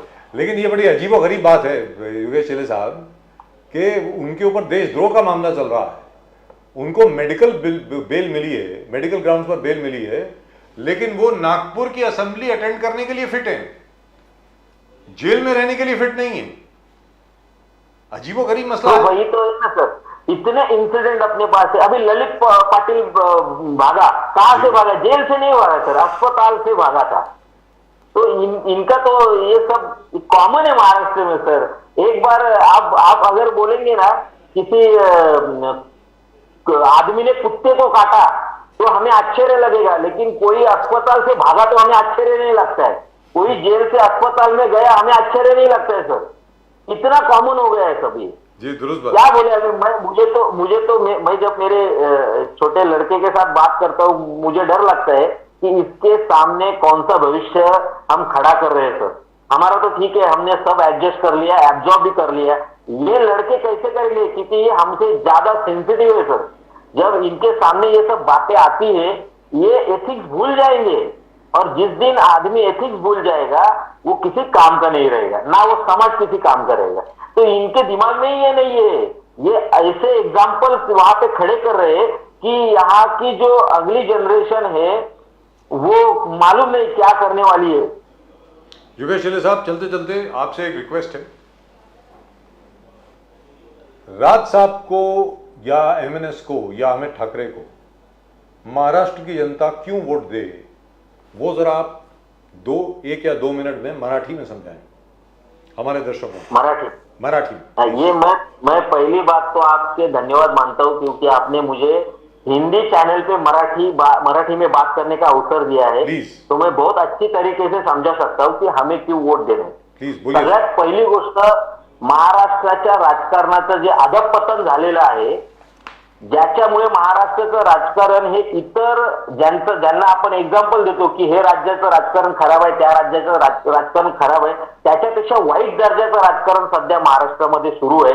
हे जर थांबवायचं असेल तर माननीय राजसाहेबांसारखा ठामक्या नेता इथे त्याच्या हातामध्ये सत्ता असणं गरजेचं आहे, अन्यथा महाराष्ट्राचा दहशतवादी राज्य होण्यापासून महाराष्ट्राला कोणी थांबवू शकत नाही। तुम्हाला जर नैतिक राजकारण हवं असेल, तुम्हाला तुमच्या मुलांचं भवितव्य चांगलं हवं असेल, तुम्हाला वाटत असेल की तुमच्या मुलांनी पीएचडी करावी, तर महाराष्ट्र नवनिर्माण सेनेशिवाय तुम्हाला पर्याय नाही। आज आमच्या हातात सत्ता नसताना सुद्धा तुम्हाला कोणतीही अडचण आली तर महाराष्ट्र नवनिर्माण सेनेच्या शाखेमध्ये तुम्ही येता। तुम्ही कुठल्याही राष्ट्रवादीच्या, भाजपाच्या किंवा शिवसेनेच्या किंवा शिंदे गटाच्या शाखेत जात नाही, तुम्हाला महाराष्ट्र नवनिर्माण सेनेचंच कार्यालय आठवतं। जर तुम्हाला तुमच्या अडचणीच्या काळात आम्ही आठवतो, तर ज्या दिवशी तुमचा चांगला दिवस असतो म्हणजे मतदानाचा दिवस असतो, त्या दिवशी तुम्हाला आम्ही का आठवत नाही, हे आमचं दुःख आहे। आणि हे आज मी नॅशनल टीव्हीवरती मानतोय की तुमच्याकडे माननीय राजसाहेब ठाकरेंसारखा एक असा नेता आहे जो महाराष्ट्राला चांगलं भविष्य देऊ शकतो, जो सत्तेमध्ये नसताना सुद्धा महाराष्ट्र कसा असला पाहिजे याची ब्ल्यूप्रिंट तयार करतो। अशा माणसाला तुम्ही सत्तेपासून दूर ठेवताय, हे त्यांचं नाही तुमचं दुर्भाग्य ठरणार आहे। पुढच्या 5 वर्षामध्ये तुमच्या लक्षात येईल की महाराष्ट्र नवनिर्माण सेनेला, जे आमच्यासारखे तरुण आहेत, त्यांना तुम्ही सत्तेपासून दूर ठेवून महाराष्ट्राचं किती नुकसान करता येते। त्यामुळे माझी हात जोडून विनंती आहे की यावेळी ज्या निवडणुका येतील त्या निवडणुकांमध्ये आमच्यासारखे तरुण मुलं, जी तुमच्या घरात सुद्धा तरुण मुलं आहेत, उद्या जर आम्हाला एक निवडणूक जिंकण्यासाठी 1 ने 1.5 करोड खर्च करायचे असेल, आम्ही पैसा आणायचा कुठून? तुमचा मुलगा उद्या राहिला तर त्याने 1.5 करोड कुठून आणायचे याचा विचार करा आणि तुमच्या आजूबाजूच्या सर्वसामान्य मुलांना निवडून द्या, माझी तुम्हाला हात जोडून विनंती आहे। Right, thank you so much sir, thank you very much Yogesh चेले साहब। बहुत बढ़िया, बहुत बढ़िया, जबरदस्त, लवली मैसेज, बहुत फर्स्ट क्लास संदेश। आप चलिए, आप अपने गांव चलिए और जरा अपने वादे को भूलिएगा नहीं, वो फुटेज वीडियो जो है बना करके भेजिएगा जरूर। सर कल जरूर मेरे फेसबुक पेज पे वो वीडियो जरूर आएगा sir. Right, thank you very much, नमस्कार सर। थैंक यू सर, नमस्कार, वंदे मातरम, जय भवानी, जय भवानी, जय भवानी, जय Shivaji sir. Well, that was nice.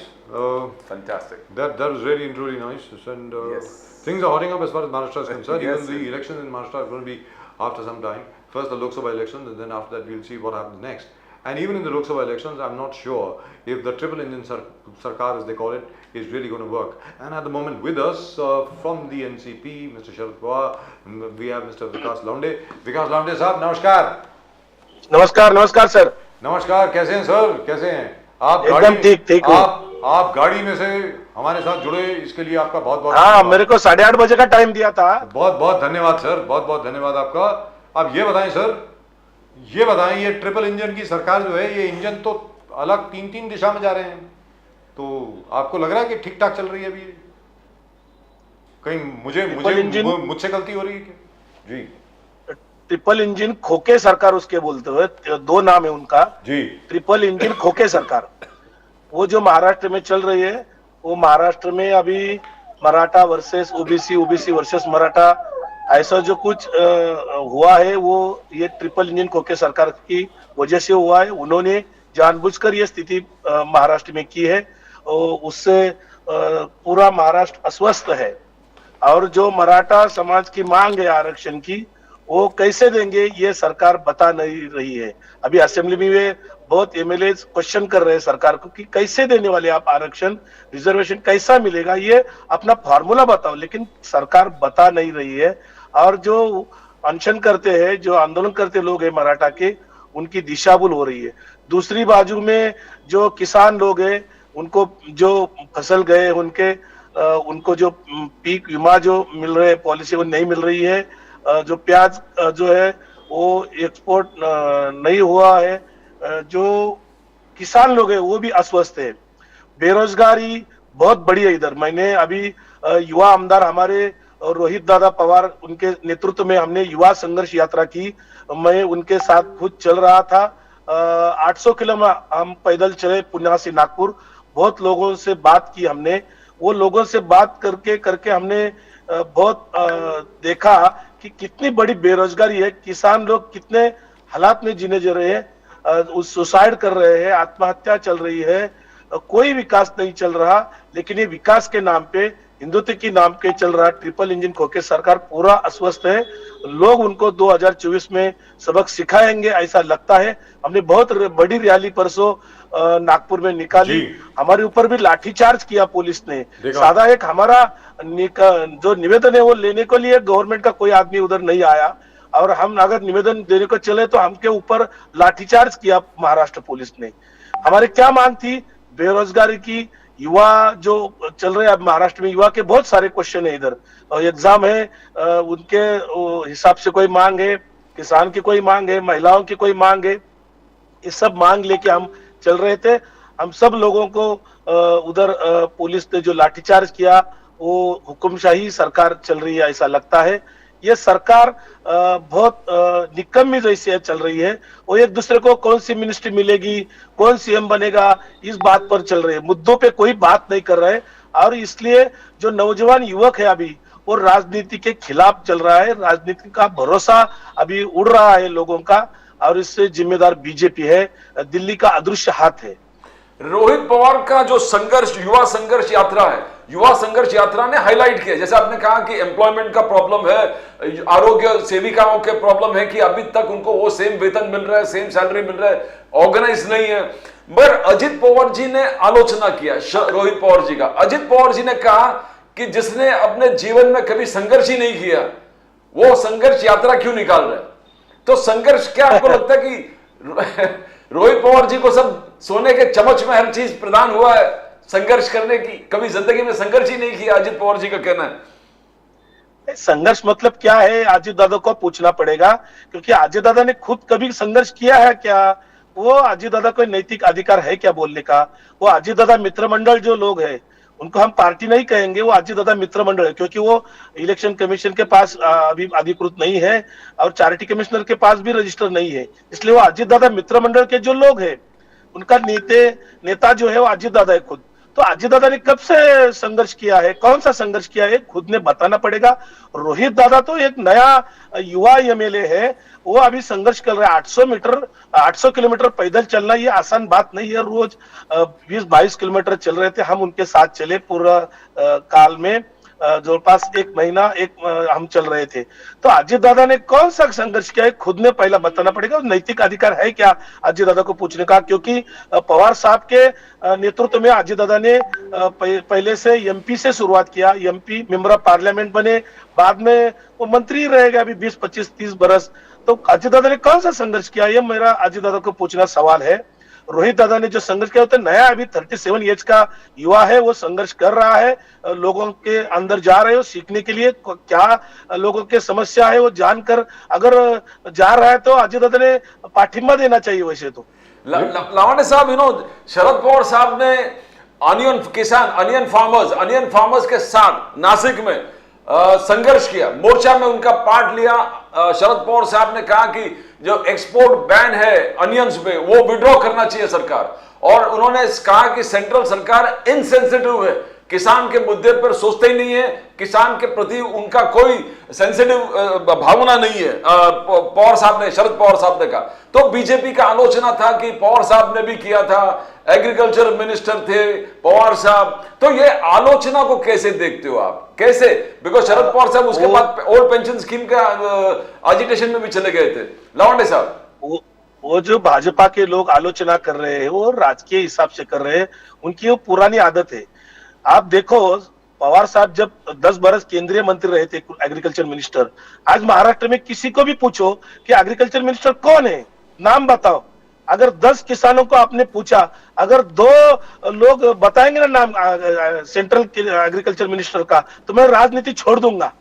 10 से 2 लोग अगर बताएंगे किसान, तो अगर किसान का जो हिसाब करना है, जो डेटा है, अब देखो 10 बरस जब किसान का जो एग्रीकल्चर मिनिस्टर थे पवार साहब, तो उस टाइम ही हम अन्न धान्य में स्वयं पूर्ण बने। वो जो राइस है वो एक्सपोर्ट किया, गेहूं एक्सपोर्ट किया, कभी इंपोर्ट करना नहीं पड़ा कोई सा माल। जो जो किसान का खेती का माल है वो एक्सपोर्ट कर रहे थे। उसी टाइम अपना किसान का जो रेट है, एग्रीकल्चर का विकास रेट है, डेवलपमेंट रेट है, उसी टाइम बढ़ा है। अभी नरेंद्र मोदी जब से सरकार में आए हैं 2014 के बाद में देखो, वो जो एग्रीकल्चर का डेवलपमेंट रेट है वो कम हो गया है।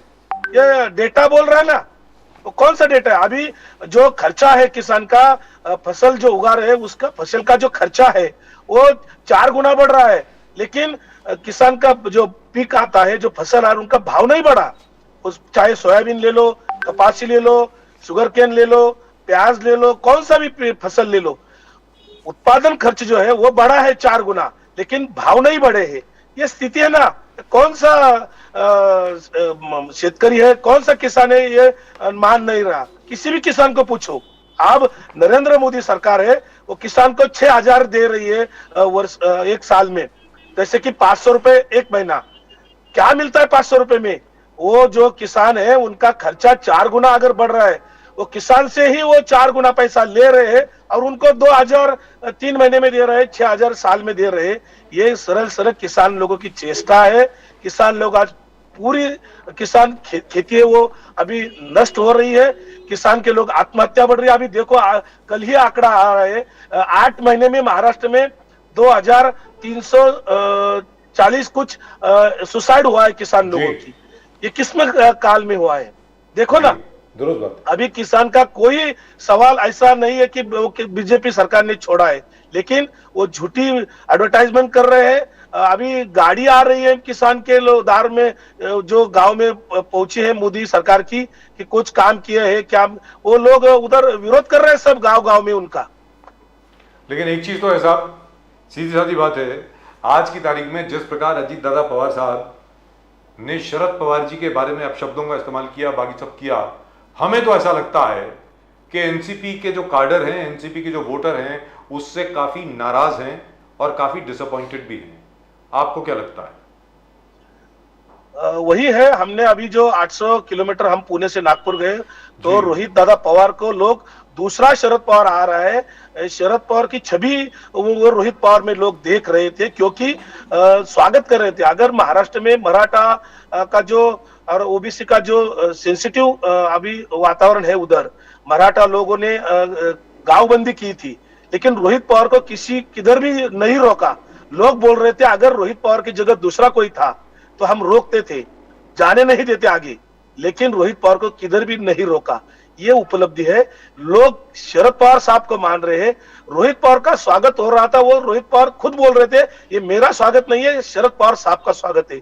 लोगों को ये पसंद नहीं आया, अजीत दादा ने जो कुछ किया है वो पसंद नहीं आया है। अजीत दादा और मित्र मंडल जो लोग हैं वो ईडी की वजह से उधर गए हैं, ईडी की वजह से वो जेल में जाएंगे, ये डर उनको लगा और इसकी वजह से वो उधर गए हैं। और भाजपा के जो मिनिस्टर है वो बोल रहे थे ना पहले, अजीत दादा जब से वो अजीत दादा बीजेपी के साथ गए उससे ठीक 4 दिन पहले नरेंद्र मोदी साहब जो पीएम है, पीएम ने वो भोपाल की सभा में अजीत दादा के ऊपर 70,000 करोड़ का आरोप लगाया था। अगर देश के पीएम बोलते हैं तो पीएम को कुछ ना कुछ जानकारी मिली होंगी पीएम हाउस से, वैसे पीएम नहीं बोलेंगे। देश के पीएम कभी झूठे नहीं बोलते। अगर झूठे हैं तो वो सिद्ध करना पड़ेगा, अगर सच है तो वो भी सिद्ध करना पड़ेगा। कौन सी बात सच है, ये झूठ है या सच है, ये बीजेपी की तरफ से अधिकृत रीत्या देश को बताना पड़ेगा। जो 70,000 करोड़ का जो आरोप पीएम ने खुद किया था भोपाल में, वो सच है या झूठ है, इसका कुछ ना कुछ तो बताना पड़ेगा ना। कौन बताएगा? अजीत दादा और उनकी जो टीम है, अजीत दादा मित्र मंडल है, ईडी की वजह से गए हैं। वो प्रफुल्ल पटेल के साहब के जो घर है वो ईडी की अंदर है ना, ईडी के इंतजाम, अभी जो ईडी की कार्रवाई हुई उनके ऊपर हुई कि नहीं हुई? हसन मुशर्रफ है, वलसे पाटिल है, धनंजय, वो सब मिनिस्टर अभी बने हैं ना, वो सब ईडी की वजह से उधर गए हैं और मिनिस्टर बने हैं। ये लोगों को पसंद नहीं आया है। चाहे एकनाथ शिंदे का जो गया उद्धव ठाकरे के छोड़ को अजीत दादा गए, वो दोनों ही जो घटनाएं है महाराष्ट्र के लोगों को पसंद नहीं है। महाविकास आघाड़ी को 2024 को लोग चुनेंगे और महाविकास आघाड़ी का ही सरकार 2024 में आएगा। विकास लावंडे साहब, दूसरी चीज जो सामने आती है वो ये आती है कि भारतीय जनता पार्टी से जब यही बात कही जाती है, आपको याद होगा पहले वो एक बहुत अच्छा सा सेंटेंस है, अजीत दादा पवार चक्की पीसिंग एंड पीसिंग एंड पीसिंग, याद होगा आपको? और उसके अलावा जो आपने अभी आदरणीय सम्माननीय प्रधानमंत्री जी की बात कही कि भाई 70,000 करोड़ का क्या सिंचाई घोटाला, और उसके फौरन बाद अजीत दादा पवार उप मुख्यमंत्री बन गए, और तो और छोड़ो, महाराष्ट्र के खजाने की चाबियां भी उनको दे दी, फाइनेंस मिनिस्टर बना दिया।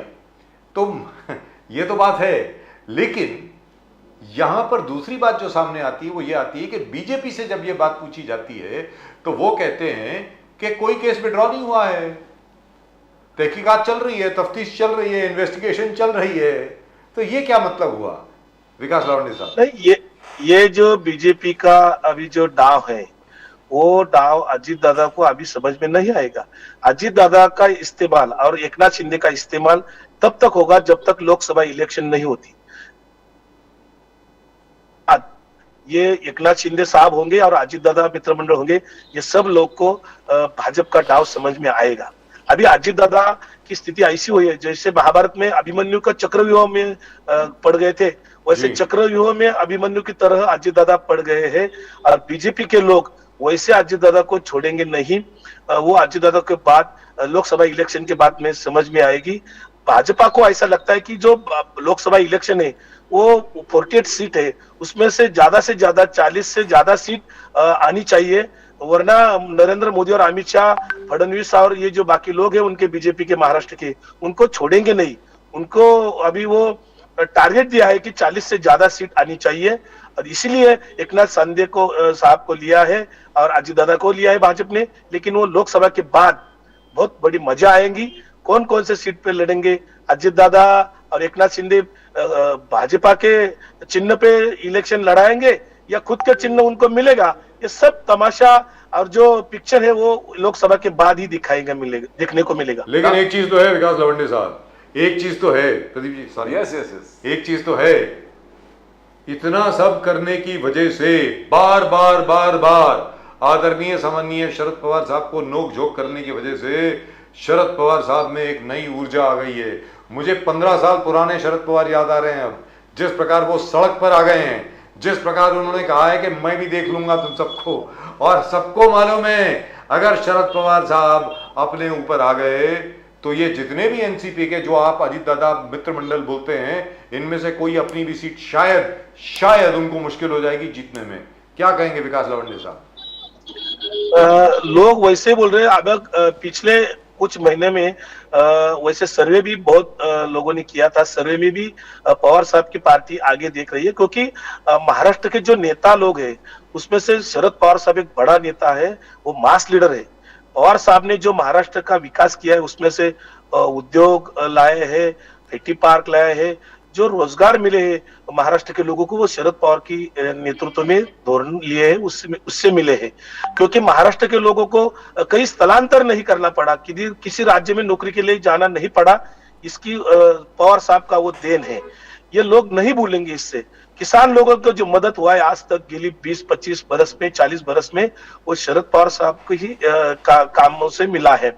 तो शरद पवार साहब एक मास लीडर है, लोग जानते हैं सब।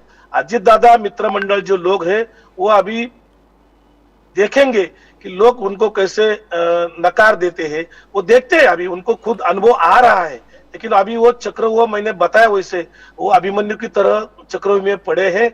शरद पवार साहब अभी जो काम कर रहे हो, आज भी वो 15 घंटे 16 घंटे काम कर रहे हैं। कभी दिल्ली में, कभी इधर नागपुर में जाते हैं, कभी पुणे में जाते हैं, कभी नासिक से जाते हैं।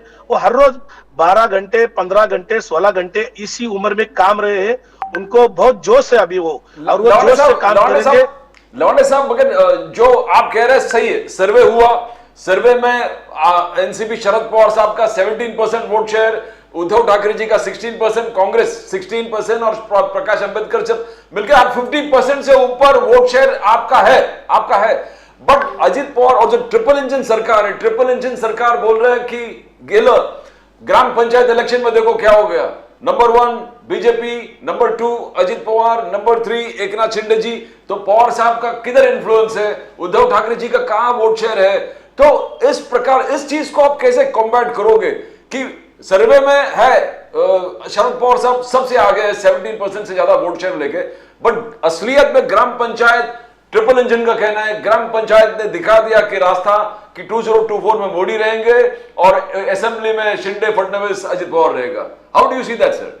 लवानी साहब, अगर आप बोलते तो ऐसा अगर होगा तो उन्होंने बताना चाहिए कि ग्राम पंचायत की इलेक्शन जो होती है कोई पार्टी के चिन्ह पे नहीं होती है।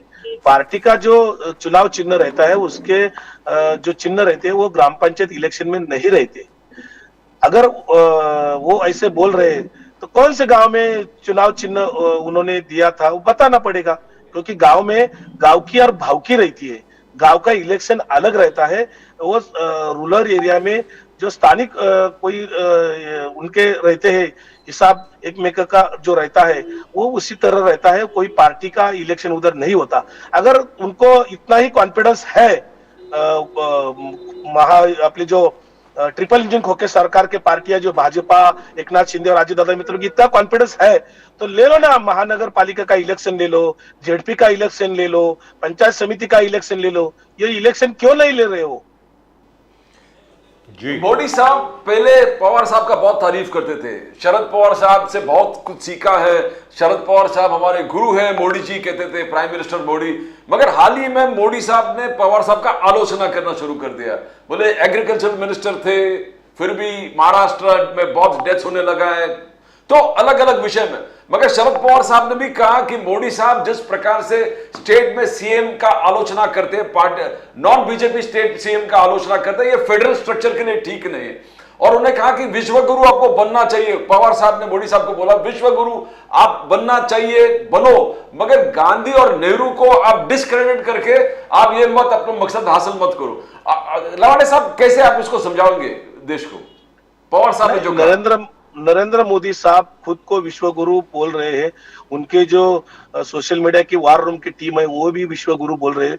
लेकिन विश्व गुरु बनने से पहले उन्होंने बताना पड़ेगा कि ये देश में कौन सा काम किया है ऐसा कि जो विश्व गुरु के हिसाब से बोल रहे हो, क्योंकि वो झूठ बोलते हैं। अभी ये पूरे इंडिया के लोगों को समझ में आया है।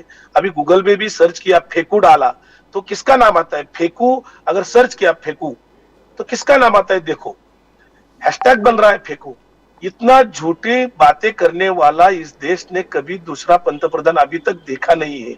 2 करोड़ लोगों को नौकरियां देने वाले, अभी बात की थी 2014 का भाषण निकालो नरेंद्र मोदी साहब का और 2019 का भाषण। 5 बरस में कितना फर्क पड़ा है ये देखो।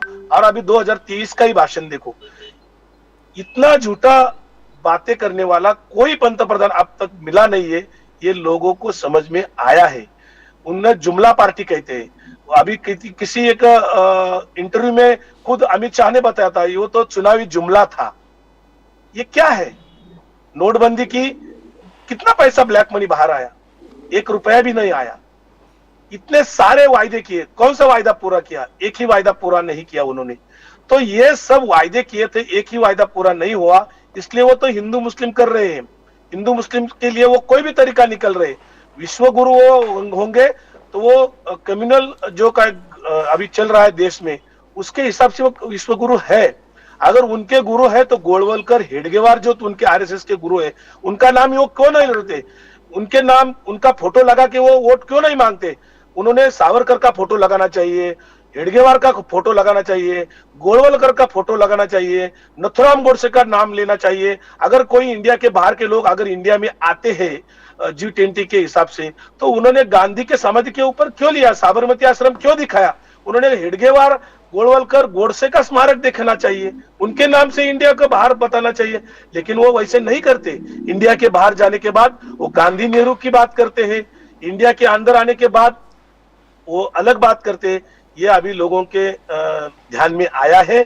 अभी 2024 में उनको लोग, जो उनकी वोट शेयरिंग होती उनसे कम हुआ है, वो अभी बैकफुट पे गए हैं। अभी कल का देखो, संसद में जो बेरोजगार युवक गए वो भगत सिंह के स्टाइल में, अभी उनका तरीका छोड़ दो, तरीका अभी उनका गलत होगा, लेकिन उनकी बात क्या थी? तानाशाही नहीं चलेगी।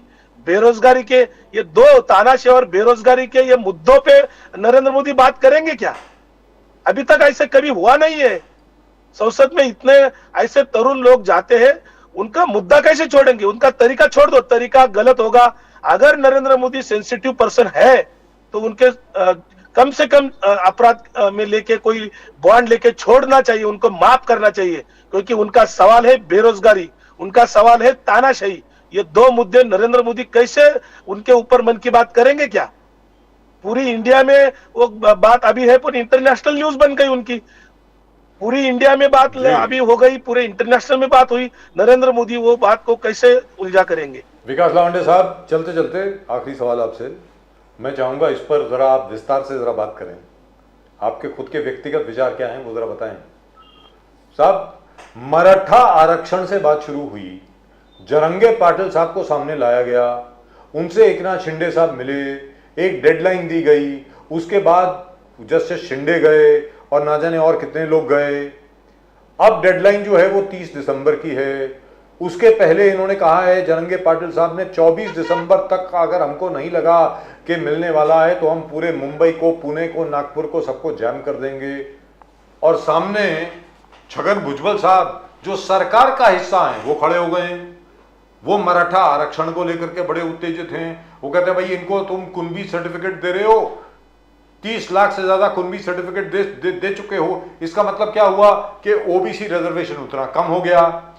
इसके अलावा दंगड़ मूवमेंट शुरू हो गई है कि हमें तो वादा किया था, और देवेंद्र फडणवीस जी ने वादा किया भी था कि मैं फौरन डबल कर दूंगा दंगड़ रिजर्वेशन जो है, या फिर उनको शेड्यूल्ड ट्राइब में ला दूंगा। उसके अलावा महादेव कोली जो हैं वो भी खड़े हो गए हैं, लिंगायत भी खड़े हो गए हैं। तो सर ये क्या हो रहा है महाराष्ट्र में? कास्ट वॉर शुरू हो गई है? ये क्या जातीय दंगल, जातीय युद्ध शुरू हो गया है?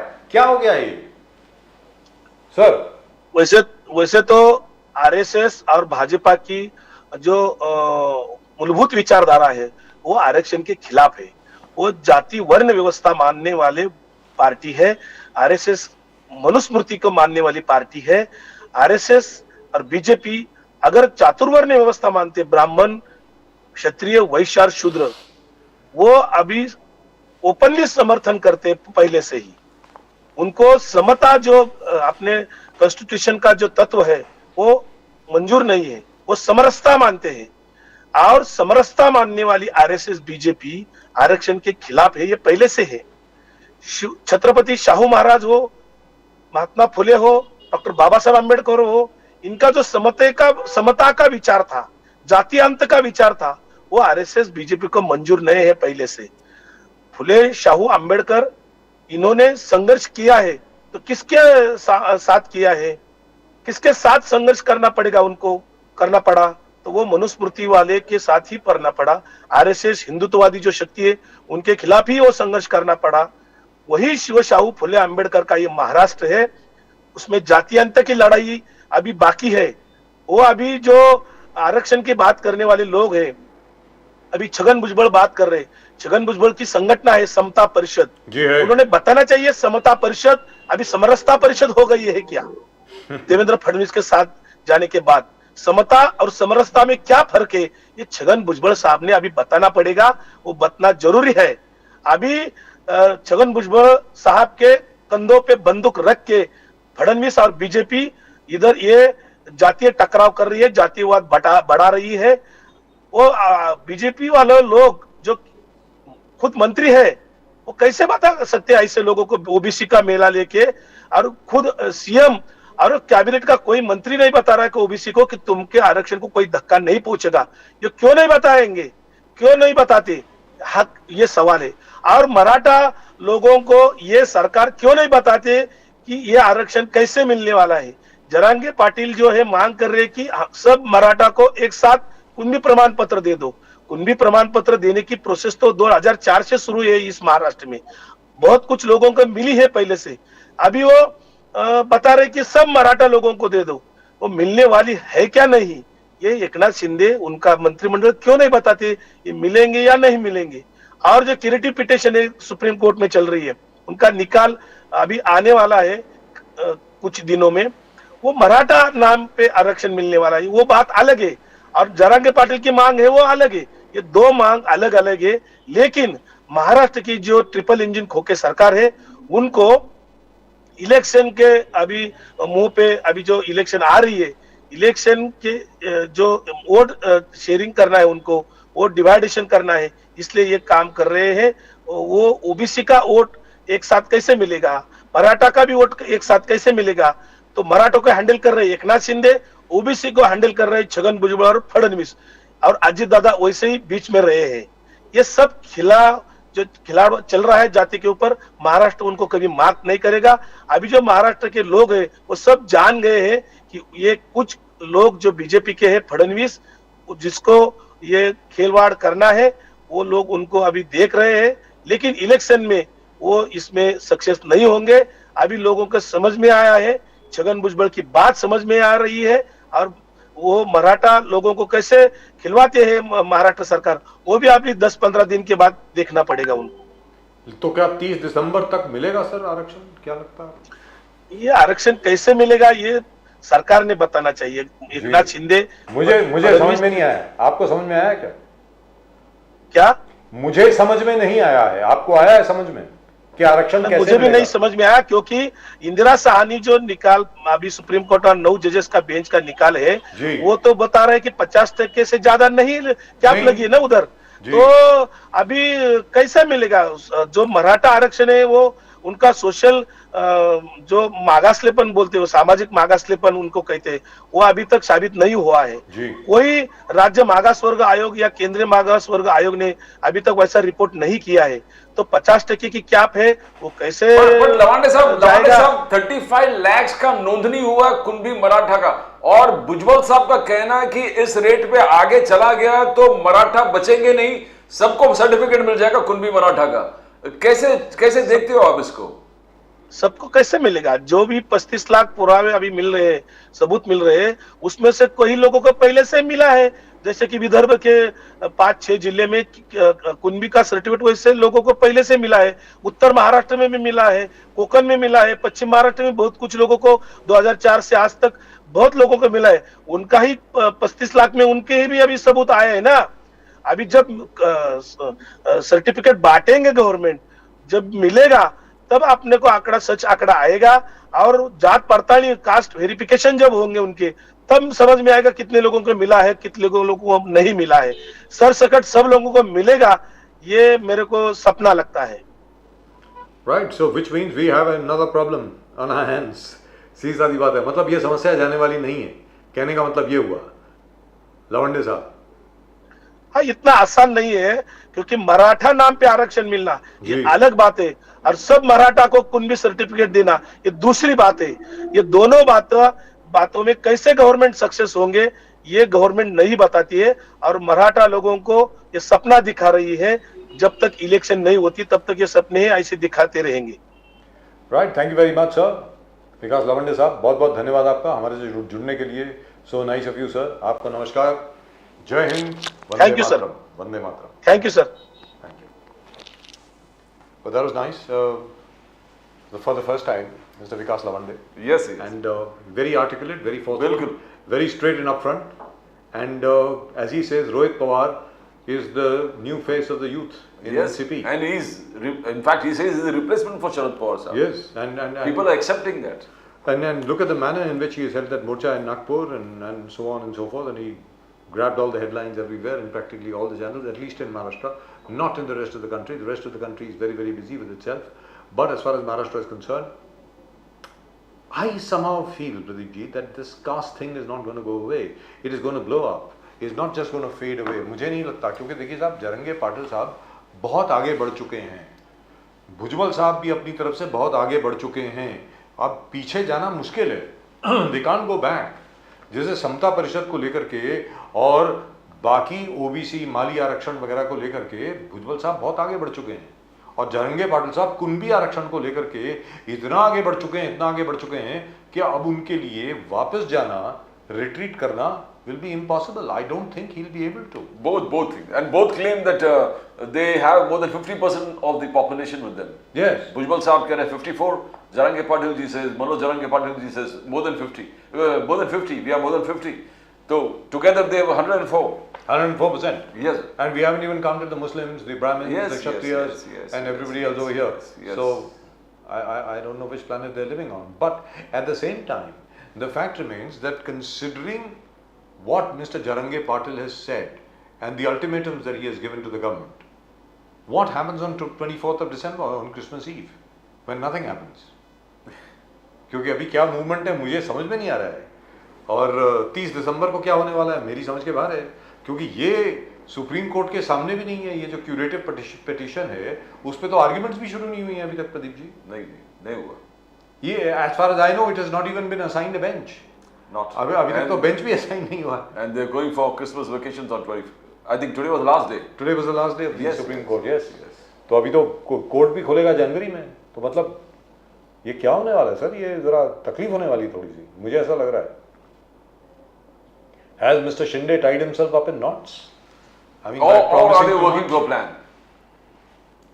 But what could the plan possibly be? Because you can't. See, sir, if the movements are going now, if you look at the entire, if you postmortem the way Manoj Jarange Patil was talking about Bhujbal, probably Bhujbal was not even prepared at that particular time, and then Bhujbal lashes out, and this battle is going on, Bhujbal versus Jarange Patil. Now it has gone to such levels like never before. No, we have not witnessed anything like this in entire Maharashtra political history. The way they are and aggressively pursuing their cause. But then it seems to be a tactical way that these two are working to a plan. They're working to a plan. लेकिन Pradeep ji, tactical way तो ठीक है, but somehow sometimes, as it seems to have happened in the case of Maratha reservation, some movements acquire a life of their own. They start to grow organically without the help of anybody. And that's what has happened as far as Maratha reservation is concerned. आज की तारीख में, can you imagine a situation if they don't get Maratha reservation? अगर मराठा समुदाय को मान लीजिए आरक्षण नहीं मिला, फिर क्या होगा? I mean, No, there will be chaos.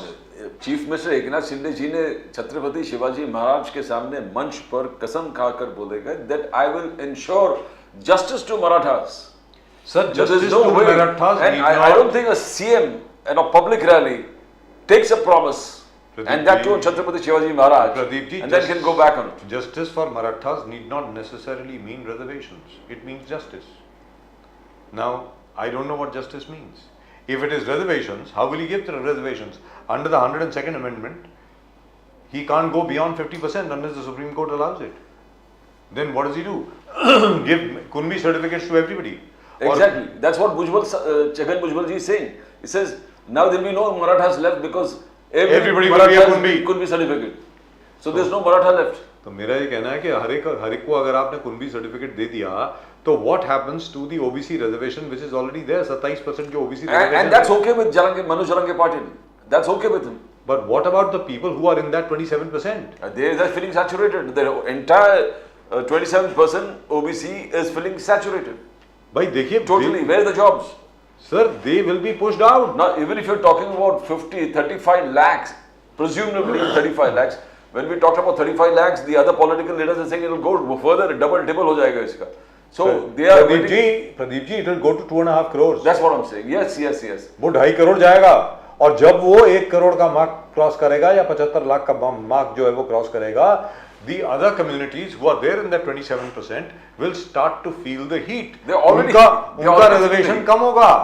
Yes. They're already feeling the heat. In fact, the entire the backward commission, all the office bearers have resigned, including the chairman. ये लक्ष्मण हाके जी और बाकी सब लोगों ने रिजाइन कर दिया. उन्होंने कहा कि आप तो क्राइटेरिया ही बदल रहे हैं without a constitutional amendment. And your government interference. You're saying you're putting pressure on us to function the way you want, and we are not going to function that way. And everybody resigned. Sir, the fact remains that as far as the Marathas are concerned, socially they cannot be said to be backward. सीधी बात है. Politically and socially, the Marathas are not backward. They are backward economically because of various reasons, and which is true for all communities, not just for Marathas. तो उसमें तो प्रदीप जी सबसे ज्यादा backward community जो है वो तो ब्राह्मणों की है, बेचारों की.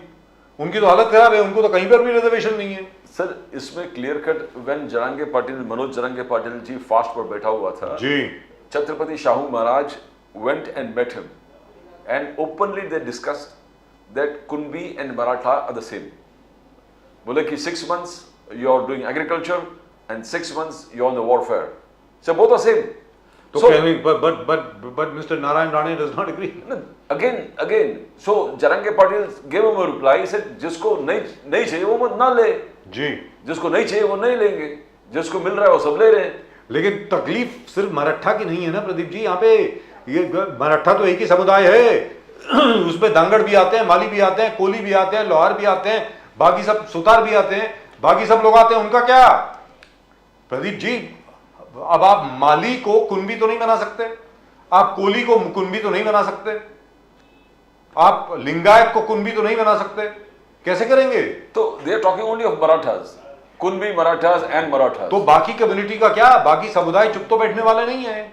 They will all be out on the street. They are feeling the heat. बोले कि whatever reservations. So इसका मतलब क्या हुआ? The entire segment is oversaturated. So Total saturation point पहुंच गया है. तो कभी कभी ऐसा होता है ना, जैसे शरद पवार जी के बारे में कहा जाता था कि Sharad Pawar ji used to plan so much and he used to play so many games that he used to get caught in his own games. Exactly what has happened to him. Maybe the Maharashtra government has also done that.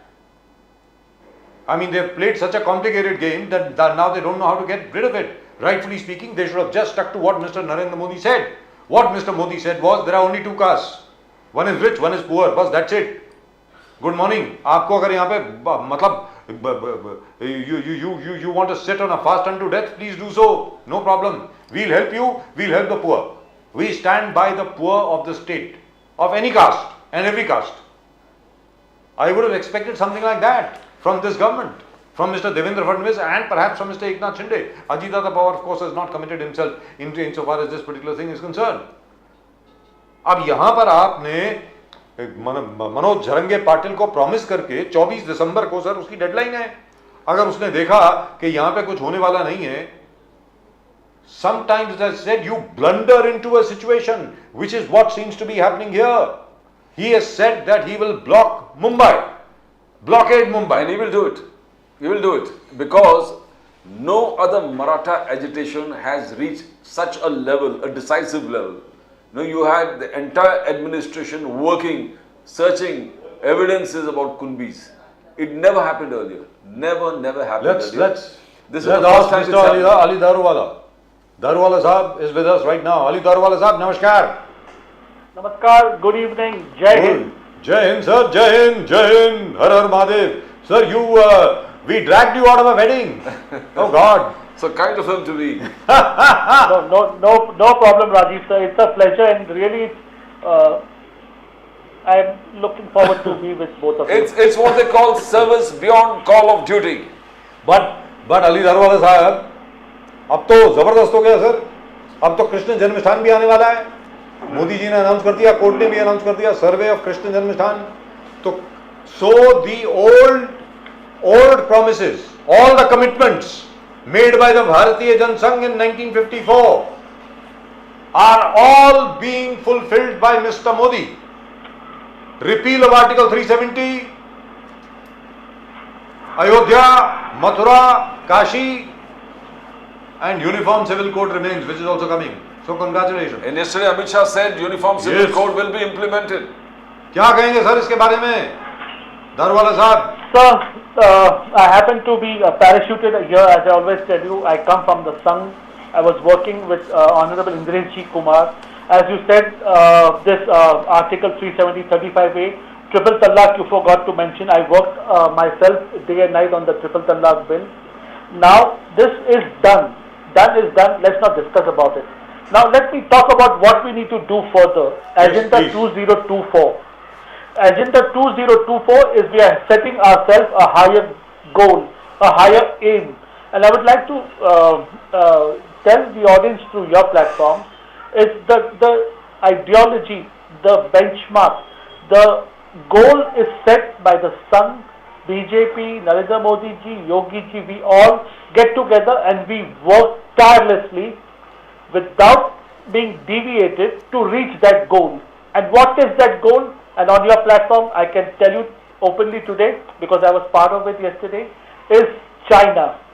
Is China, आपकी सीमा, आपका जो दीवार है वो है, ना कि सियाचिन, ना कि तिब्बत, ना कि आपने ये जो अग्रेशन किया है गलवान घाटी से, आपको खदेड़ के हमने बाहर निकाला, आपको खदेड़ के हम जो आपकी सीमा की जो दीवार है वो आपकी सीमा है और आपको वहां पर जाना पड़ेगा. And our goal is to push China back. Our goal is to get those 24 Vidhan Sabha constituencies, which is Pakistan occupied Kashmir, is to get that and to hold elections in 2024. I am speaking too big. Yes, the goal has been set, the narrative has been set. 12 जनवरी को प्रभु श्री राम का वस्त्र उन्हें hand over किया जाएगा. 22 को 11 बजे से 2 बजे तक उसका अनावरण होगा. उस दिन नेशनल हॉलीडे डिक्लेयर किया गया है. वहां से जो प्रसाद निकलेगा, लाखों करोड़ों लोगों तक वो प्रसाद के अंदर और भी प्रसाद मिक्स होके 12 करोड़ लोगों को वो प्रसाद दिया जाएगा. और जहां पर भी आप हो, जहां पर भी आपका मंदिर, मस्जिद, दरगाह, गिरिजा और चर्च है, वहां पर आप बैठ के वहां पर आप प्रार्थना करेंगे, अर्चना करेंगे और प्रभु श्री राम का जो अनावरण हो रहा है उसके अंदर ईच एंड एवरी जनमानस इन्वॉल्व होगा. This is the target set for 2024 and BJP is going to work tirelessly. 2047 पे मोदी जी तो नहीं रहेंगे, but 25 years from now, India is going to be superpower and we are taking India as #1 nation in the world, not 2 or 3, sir. This is the goal set by the Sangh for the BJP and that is where we have to work, and from here we begin and from today we begin, sir. Fantastic. So we have got you at the right time. We have got you absolutely at the right time, but congratulations. Just one small clarification. The ban on triple talaq is actually the ban on verbal triple talaq. Not a ban on triple talaq, but a ban on verbal triple talaq. And that, by the way, is a great achievement. One of the biggest achievements for any Prime Minister ever. And as Pradeep ji is so fond of saying, Mr. Modi becomes the first Prime Minister ever of independent India actually to have gone to the Krishna Janmasthan temple. Mathura में कृष्ण जन्मस्थान मंदिर में सबसे पहले प्रधानमंत्री गए. आज तक कोई प्रधानमंत्री वहां गया ही नहीं सर. मतलब exactly this is shocking for me. At least it is shocking. I would have thought at least Pandit Nehru, I would have thought अपने PV नरसिम्हा राव या कोई और तो गया होगा. कोई नहीं गया सर, अकेले मिस्टर मोदी. तो और साथ में वहां पे प्रॉमिस भी किया मोदी साहब का जो वादा है कि ब्रज भूमि का भी सुधार होगा और ऐसा होगा कि जैसे जब वहां पर रासलीला गाई जाती थी बिल्कुल वैसा होगा. ऐसा बोला सर उन्होंने. बताएं sir. This is absolutely fantastic. Ali Darwala sahab. Yes, coming to Gyanvapi Krishna जन्मभूमि वाराणसी और ये जो जन्मस्थान के बारे में कहा जाता है, in open forum there is a certain community, they are asking, they are worried as to जैसा अयोध्या में हुआ, जैसा आप ज्ञानवापी की बात कर रहे हो, जैसा आप कृष्ण जन्मभूमि न्यास के बारे में आप बात कर रहे हो, क्या आप वैसा बाकी जगहों पर भी करेंगे क्या? तो reply to that on your platform and making my words very guarded. Sir, we need to understand, आज से 500 साल, 600 साल, 900 साल पहले आप, मैं और अन्य लोग ये मुसलमान नहीं थे, ये हिंदू थे, और Hindu is way of life, not a religion. Slowly, with the advent of the Mughals and the advent of various people converted. 99% are converts. There might be 1% who have shifted from Saudi or from Iran or wherever. They all are converts. So we should not mix our words. यहाँ पे जो भी जन्मस्थान थे, जो भी यहाँ पे पूजा घर थे, वो हिंदुओं के थे.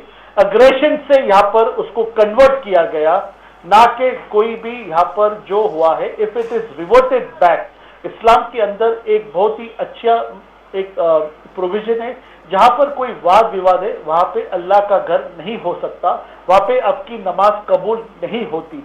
और ऐसे अग्रेशन की जगह पर, जैसा ज्ञानवापी एक एग्जाम्पल है सर, वहाँ पर मस्जिद बनाना, ये एक total it's a no. If at all it is gone back to the Krishna Janmabhoomi, which is again a prophet for Hindus, and even we look upon and we really have reverence to Lord Krishna. If it is done, I feel Muslims should be the happiest, because ये देश में मुसलमान जितना सुरक्षित है और जितने मस्जिद ये देश में है, उतने वर्ल्ड में अन्य कोई भी जगह पर, कोई भी स्थान पे नहीं है. So I am being very direct with you in this debate today, because last 5 days you may be seeing I have been missing. We have been working with the Sangh, with Honorable Indresh Kumar ji, and this is what the agenda is going to be, and we are going to go ahead, क्योंकि राम राज्य आने वाला है, जिसके अंदर मुसलमान भी सुखी रहेगा, हिंदू भी सुखी रहेगा, और अन्य सारी जाति और धर्म सुखी रहेंगे. और ये बात हम अपने दर्शकों को बताते हैं, जैसे स्मॉल साइकिल, एक छोटा सा फैक्ट है, ये फैक्टॉइड जिसको बोलते हैं, कि 30 साल पहले विश्व हिंदू परिषद की तरफ से एक ऑफर गया था कि भाई ये 3 जगह हमको दे दीजिए, we will not claim any other place. Kashi, Mathura, Ayodhya, ये 3 जगह हमको दे दीजिए, बाकी हम किसी और जगह की तरफ देखेंगे भी नहीं. भाई आपने मना कर दिया, अब आपने मना कर दिया, आप रोइएगा नहीं. Now we will claim everything. जहां जहां पर फैक्ट्स हैं, 40,000 मंदिरों को तोड़ करके आपने वहां पे मस्जिद बनाई, दरगाह बनाया, पता नहीं क्या कुछ बनाया वहां पे, तो अब तो वापस आएगा ना सर वो. क्यों अली दारूवाला साहब? If you have offered and if you have refused, you are only to blame for it yourself. जी अली दारूवाला साहब बताएं. Rajiv sir, you know, the fact of the matter, if you see, for 60 years this thing could be resolved, but it was in the benefit of the Congress to keep the issue, the topic burning. Previously I spoke in Hindi because, you know, there is a certain sect which is in your viewership, they could understand what is the link, what are we going to do, but these issues were never solved, sir. Now, as I say, ab ki baar 500 par with the Lok Sabha, Rajya Sabha, passing the bills, getting the right done, and evading the wrong, and finishing the chapters, because we need to wind up the small things, which is a very large thing for the Hindu community, because their Shraddha is connected to it. We need to move to the larger side. India needs to become superpower, but this nagging issues keep coming up, and as I tell you sir, these are not our agenda for the election, sir. I told you 370, 35A, Kashmir abrogation, Uniform Civil Code, new education policy, this all is done. This was the agenda of RSS. We're in power or we are not in power, makes no difference. We are working on it. With being in power, yes, I agree, it becomes simple. The Congress is not allowing the House to function. The Congress, Mallikarjun Kharge, continuously, dono, Lok Sabha and Rajya Sabha, continuously adjourned. The Congress, Mallikarjun Kharge says 15 MPs who have been suspended. You have not suspended 15 MPs, but you have suspended democracy in India. Mallikarjun says, Kharge says that you have suspended democracy in India. They want the Prime Minister to speak on the security breach in Parliament. They want the Home Minister to resign. They want the security of the parliament and security of India to be discussed and punish the BJP MP or who has issued the passes to these people to come in. Dadwala Sahab, a tall order from Mallikarjun Kharge. It is showing Mallikarjun Kharge ji's mansha. ये house को इसलिए वो operate नहीं होने दे रहे because there are landmark bills that are going to be passed in this session. The Uniform Civil Code, the new education policy is done now. Implementation, it becomes a rule. The Uniform Civil Code has to come. These people have kept all these things, and once we go in for 2024 election, these are the things we promised it in our agenda, and they want us to like say, अरे आपने तो ये promise किया था, ये नहीं हुआ, आपने तो आपका promise पूरा ही नहीं किया. This is the dirty gutter politics Congress has been doing, and the reason they are not letting the House function is because they do not want this country to go ahead. They want these burning issues to remain so they play उनकी चपाती जो बोलते हैं रोटी इसके ऊपर बोलते हैं ना सेकने का काम ये कांग्रेस करता है पर ये बीजेपी इनका सपना साकार होने नहीं देगा. Right. Rahul Gandhi, yeah, ji, Rahul Gandhi ji accused, he says 13,000 in last 5 years. Darwala Sahab, last 5 years, Rahul Gandhi's statistics says that 13,000 students left the IIT, IIMs. They left it. They are all OBC, SC and ST. That is what Rahul Gandhi says. Now, when he says that OBC, SC, ST has left this institution, it castigates the government, the central government, that your policies, whatever reason, why have they left? Rahul Gandhi. Now, how do you face these charges? Are you against OBC, SC, ST studying? I would love to answer this question. This number that he's got, that 13,000 people have dropped down. Yes. So have you seen the startup icons? Who are these people, sir? These people are from the very simple families. They have crossed that 100 crore company startup. These are the people who have dropped out from there and they have started their own business. The startup का जो एक संकल्प था मोदी जी का, educated people have found the business opportunity in this country. And this icon, the 100 plus icons that came, we always keep talking about the icons. There are thousands and thousands of startups with these youngsters, these young people who OBC, SC and ST category, गरीब के माँ बाप के बच्चे ने ये धंधा शुरू किया है और ये धंधा आज एक ऐसे लेवल पे गया है जो हमारे देश के GDP को, ग्रोथ को एक नवे लेवल पर लेकर गया है. I am proud these people have opted, जब गुलामी से नौकरी से बाहर निकल के ये लोग बिजनेस करना चाहते हैं. This is the beginning sir. रोजगार ये देने वाले बनेंगे, ना कि रोजगार मांगने वाले बनेंगे. Fantastic. Rahul Gandhi further says that 15,783 unemployed youths have committed suicide. They committed suicide because they were unemployed. Now this is 2022 statistics, government statistics that Rahul Gandhi is giving. Not only unemployed youths he is talking about, Mallikarjun Kharge goes ahead to say that agricultural sector is down. The BJP as promised, the agricultural sector has not boomed, but it has gone down. He says 31 farmers are committing suicide every day. Darwala Sahab, 31 farmers. Mallikarjun Kharge says 31 farmers are committing suicide every day. That Modi Sahab ka promise, farmers income dugna, agriculture sector mein ye kar dunga, kuch nahi hua. The promise not fulfilled. Darwala Sahab. Pradeep sir, Rajiv sir will be witness to this. I'm sure he was in active politics, he was covering active politics. The farmer suicide menace was at its peak before 2014. I remember it was such a big menace. Farmers were committing suicide like left, right and center. It was petrifying. We have tried to bring it down. I agree. And my Prime Minister has said, ये देश के अंदर जो जमात है, इसके तो स्त्री है, एक गरीब है और एक फार्मर्स है. Sir, he said, मैं ये लोगों के लिए काम करना चाहता हूँ. We agree and I salute you for bringing it to the OTT platform over here. Yes, we need to work for the farmers. जितना भी करो ये जो शेतकरी है इसके लिए कम है क्योंकि it's a very uncertain business they are doing. There can be rain, there can be, so it's really very saddening because I also have a small farm where it's very uncertain. You don't even break even at times. The outgoings really siphon off your working capital. Yes, I do agree. Farmers are living in a very shame, in a very bad condition. Yes, पहल चालू है महाराष्ट्र में, देवेंद्र फडणवीस जी centre के अंदर Narendra Modi ji agriculturist के लिए काम कर रहे हैं. I know it is not enough, more needs to be done. And जैसा एक आदमी सब पे भारी, जब ये आपको गारंटी, मोदी की गारंटी देता है कि आप उनका फोकस फार्मर्स के ऊपर है, and give us some time sir. Yes it is bad. 31 sir, एक भी फार्मर ने सुसाइड नहीं करना चाहिए. उसके तरफ हमें पहल और उसके तरफ हमें काम करना चाहिए. If it is there, it is my failure. I accept it. We need to work towards it, sir. I don't think you can promise that, sir.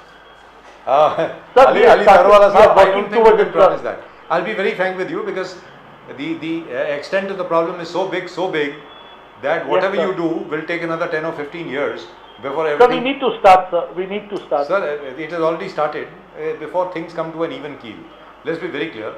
But जो आपने अभी मोदी की गारंटी की बात करी, आदरणीय सम्माननीय अखिलेश यादव जी जो अभी इंडिया टुडे के कॉन्क्लेव में बोल रहे थे, उनका मोदी जी की गारंटी हम मानते हैं, बिल्कुल हम विश्वास करते हैं मोदी जी की गारंटी पर.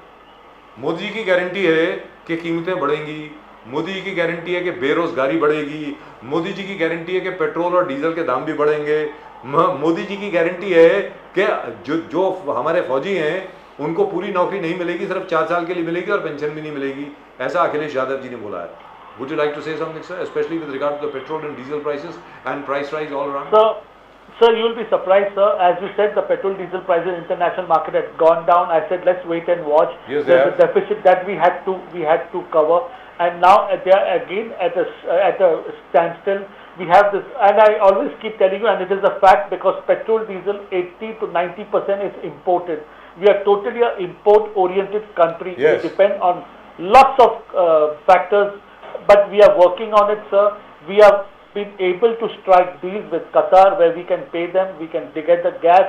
We have been able to strike a deal with Dubai where our foreign exchange doesn't go. We have got a lovely relationship. Our foreign policies have really been remarkable. We salute our foreign policy, the minister, and the full system that is working behind them with ease. I can assure you. I always keep telling you, I don't like to compare ourselves with the other countries, what is happening over there. Yes, 105 is petrol, 96 is diesel. It is constant. Last 2.5 years, sir, the price has been constant. No matter it's been very volatile in the international market. We have been It's able down to $76, with sir. this best policy, sir. Brent crude is down to $76. I think some of the benefits should be passed on to the customers. Correct, sir. You are right, sir. We need to pass. I told you, like, there was a claim that अभी जो election आए petrol की diesel कम करेंगे और election जीतने के बाद वापस रेस करेंगे. I said no, sir. We don't do cheap politics. We did not promise soaps. We do not believe in running a banana republic. We would like to go home, but rather give false promises. But since you've talked about bananas, by the way, the rains have destroyed the bananas. Even the banana crop in Maharashtra has been destroyed. Onion is again on the rise. Yes. There has been a torrential. Last 15 days, as you know, sir, even Bombay, there was a total overcast. Maharashtra has been really at the receiving end, but I'm sure there is a. But in terms of petrol and diesel prices, I don't think Ms. Nirmala Sitharaman can afford to reduce the prices right now. She won't be able to balance her budget.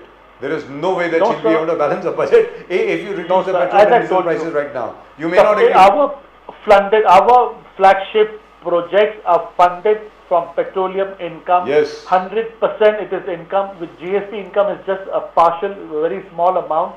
Our petrol, diesel income is funding our flagship projects. We are at the fag end of the 5 years of our second term. Sir, we need to finish this flagship project because this is going to boomerang the scene in India, sir. We are really going to propel to a different level of prosperity, sir. Yeah, but the only thing is, I hope the KG3 basin, that is the Godavari basin, you will actually start to develop it. There will be proper exploration over there. And maybe all the finds which have actually been, where ONGC has been responsible for finding oil, will actually be exploited by government companies and not by Reliance Petroleum, as has been done up till now. I don't know whether you would like to comment on that or not. I'm not sure. Reliance is more into refining rather than exploring. Right. I can assure you about this KG basin and this oil wells and this oil reserves that we have. They are untapped potential. Really? We have the Sundarbans over there. So they are our reserve. When we say they are our strategic reserve, we are going to touch them, we are going to open them in the dire I know state you're in a hurry. I don't want to open up No, a subject. no. which is- I'll tell you about this oil reserve. There's a case in the Calcutta High Court. ONGC has filed the case against Reliance, where they decided to do, that pipe dipping, straw dipping, where they decided to dig obliquely into the ONGC oil fields and decided to take out, all the crude oil from there. And amazingly enough, the Calcutta High Court has fined ONGC for it. One does never see. There was a case in Mumbai also about that, but then nobody knows what happened to that. I mean, One does never see. No, Mr. I'll Ali tell you, Daruwala, listen, I don't want to put you into trouble. You don't No, want to, I don't think you want to go there. No, it's a technical issue, sir. I'd like to explain, if I'm able to explain to you, sir. Please. Yeah, sir, there is something called as shell cracking, sir. First, in the olden days, there used to be a rig that used to go down straight, and whatever could be sucked out used to be sucked out. But now, with the new technology, the rigs not only go down, they go total sideways, 90 degrees. And this sucking can be done. And this has been followed in US, it's called cracking. Crackle. That's been oil banned that now. was coming, it was You're talking now, about shale oil. It's been banned now. Shale oil. Yes, correct. but And that's that not is what happened here. That's not what happened here. It was a clear-cut case of robbery. Ali Daruwala sahab, don't go there. You'll get into trouble. Let's be very clear. Maybe you should speak to Indresh about it. He'll be able to tell you. Yeah, Rajiv sir, you will just come up with a boomerang, any question, any point of time. But I think it is this oil robbery that you think it can be this that they're trying to bring a stay on, which cannot happen, sir. But it did. It happened. Anyway, if you want, I'll send you the case. I have the entire case lying with me. I have the entire, including the arguments in the court. I'll send it to you on WhatsApp. Please read it, because I know petroleum is your subject. You'll be very interested in reading about it. But really and truly speaking, Mr. Modi has done a wonderful job, especially with regard to Ram Janmabhoomi, Ujjain Mahakal corridor, the Kashi Vishwanath corridor, and as also now work has started on Mathura. But I hope it will not be restricted only to the corridor. I hope the entire city will benefit. I hope Kashi, the entire city, I hope it will get transformed. Because the Kashi Vishwanath corridor is beautiful. But what about the rest of the city? Sir, you wanted to say something. Please go ahead. Sir, a very big flagship program has been launched by the Honorable Nitin Gadkari ji. The Bombay-Delhi corridor. Yes. It used to take 24 hours, will be done in 12 hours. The work has begun. The Bhumi Pujan has done. And all states ki bhagidari isme rahengi. And that's a very big breakthrough. It is not only the corridor from Bombay to Delhi, the routes and all the cities, the Dur-Daraz ka gaon will all be connected, and you'll see the boom that's going to come and that belt how it's going to develop, sir. And we have vision of 40 years from now, when the roads develop, it can be even extended to 12 lanes.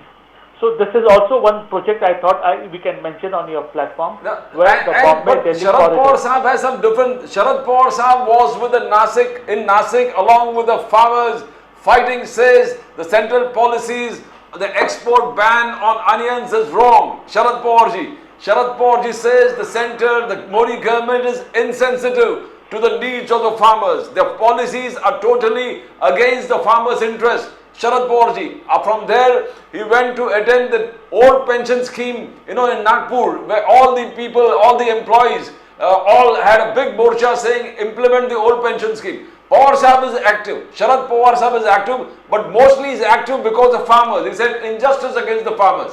How do you see that, Daruwala Sahab? 30 years this gentleman has been in politics, and he's been promising to bring farmers to a new light of the day. Why hasn't he succeeded? Why even today he is fighting the mantle?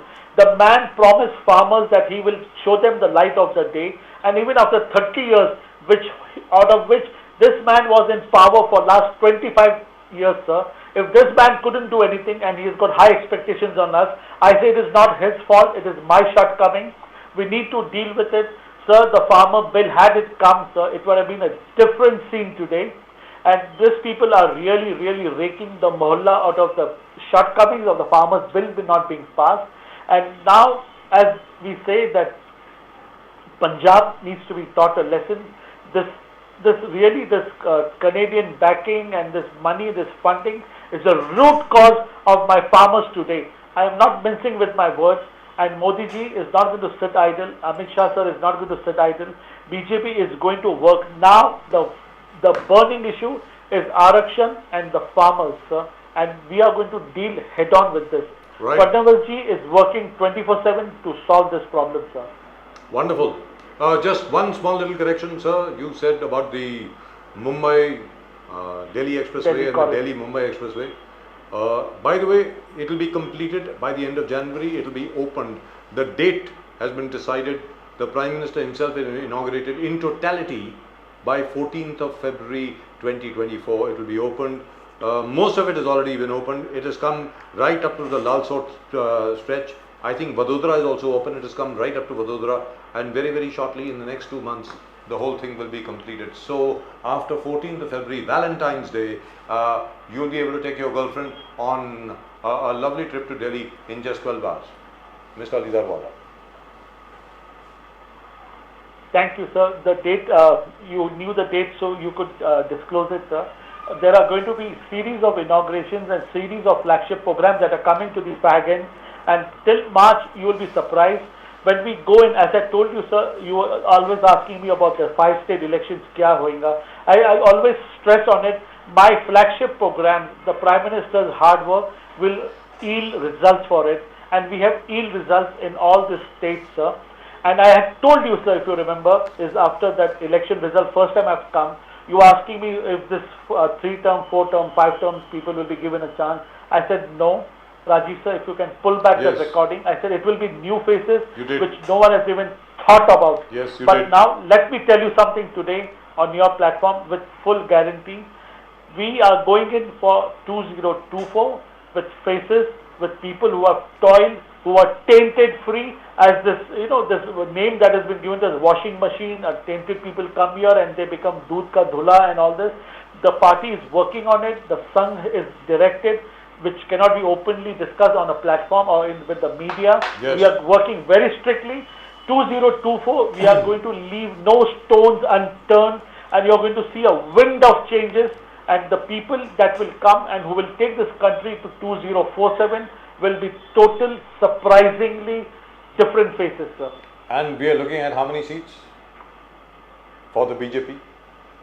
Ab ki baar 500 par, sir. Wow. 500 par. I've stuck to it from day one till today. Yes. Fantastic. BJP alone or for the NDA? So BJP alone, sir. I don't believe in this local. These parties are all going to merge, or they're going to disintegrate, and they are totally withering off this. So 500 plus. Remember, all are going to wither off. And I told you about KCR, KTR. If you remember, Rajiv sir, yes, we used to always debate on this. They are all disappearing, sir. Yes. I'm not a fortune teller. I work on the ground, so I can tell you with conviction. Yes, Amit Shah ji did say yesterday that हम लोग 2019 के figures को पार करेंगे, and Mr. Modi will be back on the saddle in 2024. But your optimism is above board. Fantastic. Absolutely fantastic. Wonderful. Right? Mr. Darwala, great pleasure talking to you. And he's right most of the times. Darwala sir is right on most of the time. Yes, I'd like to see this figure of 500 plus. That'll be wonderful. Thank you so much, sir. And namaskar to you. Vande Mataram. Vande Mataram.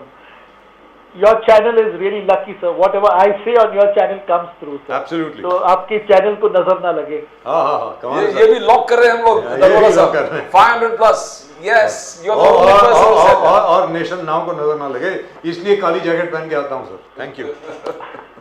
Vande Mataram. Vande Mataram, sir. Bharat माता की जय. वंदे मातरम. भारत माता की जय. Well, that's nice. That's really, truly wonderful. Mr. Ali Darwala. Right.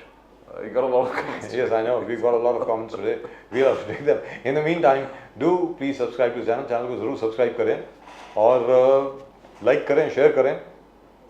It'll be nice. It'll be nice for us, nice for everybody else too. As you know, this is an open forum. Everybody gets to talk over here. हम किसी को interrupt नहीं करते, किसी को रोकते नहीं है, टोकते नहीं है, किसी पे चिल्लाते नहीं है. यहाँ पे आपको जो shouting match होता है ना, चिल्लम चिल्ली का जो मैच होता है, वो नहीं दिखेगा यहाँ पे. उसके लिए There are enough channels all over the place. खैर, और सबसे जबरदस्त जो सेक्शन होता है हम लोगों के लिए वो होता है जो आपके कमेंट्स होते हैं. आप अपने कमेंट्स भेजते रहें. Please do keep sending in your comments. I think we've got quite a lot of responses today. Let's take a look. भेजिए. Can we show it, please? दिखाएं. Can we see the comments, please? If possible. Thank you. Wonderful. Mr. Deepak, wonderful. Kedar. Mr. Deepak Kedar. First thing everyone needs to do is to stop classifying humans based on race, stop focusing on perpetrated agendas and focus on your life. These people won't get you anywhere. Gary 34, you're obviously not a Dalit, so you don't know a thing about what it feels like to be discriminated against. You don't know a damn thing. Congress only force for unity. I think this was Congress for Unity, joke of the decade. I think that was Mr. Nizamuddin, right? If I'm not mistaken. Congress for Unity of the decade. Yes, it was. Vasant Kumar, ARSC 2562. जी बढ़े आगे बढ़े.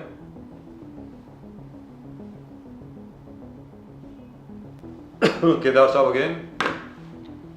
Missionary conversion in Karnataka, Dalit was beaten to death by Islamists in Jharkhand exodus, but still they have problems with upper caste Hindu and they want upper caste Hindus to die so that Dalit will get reservation forever. Low IQ, I'm OBC, I don't have so low IQ. What happened to Dalit Buddhists in Pakistan and Bangladesh? MBCT8ZK. This is what this gentleman has said.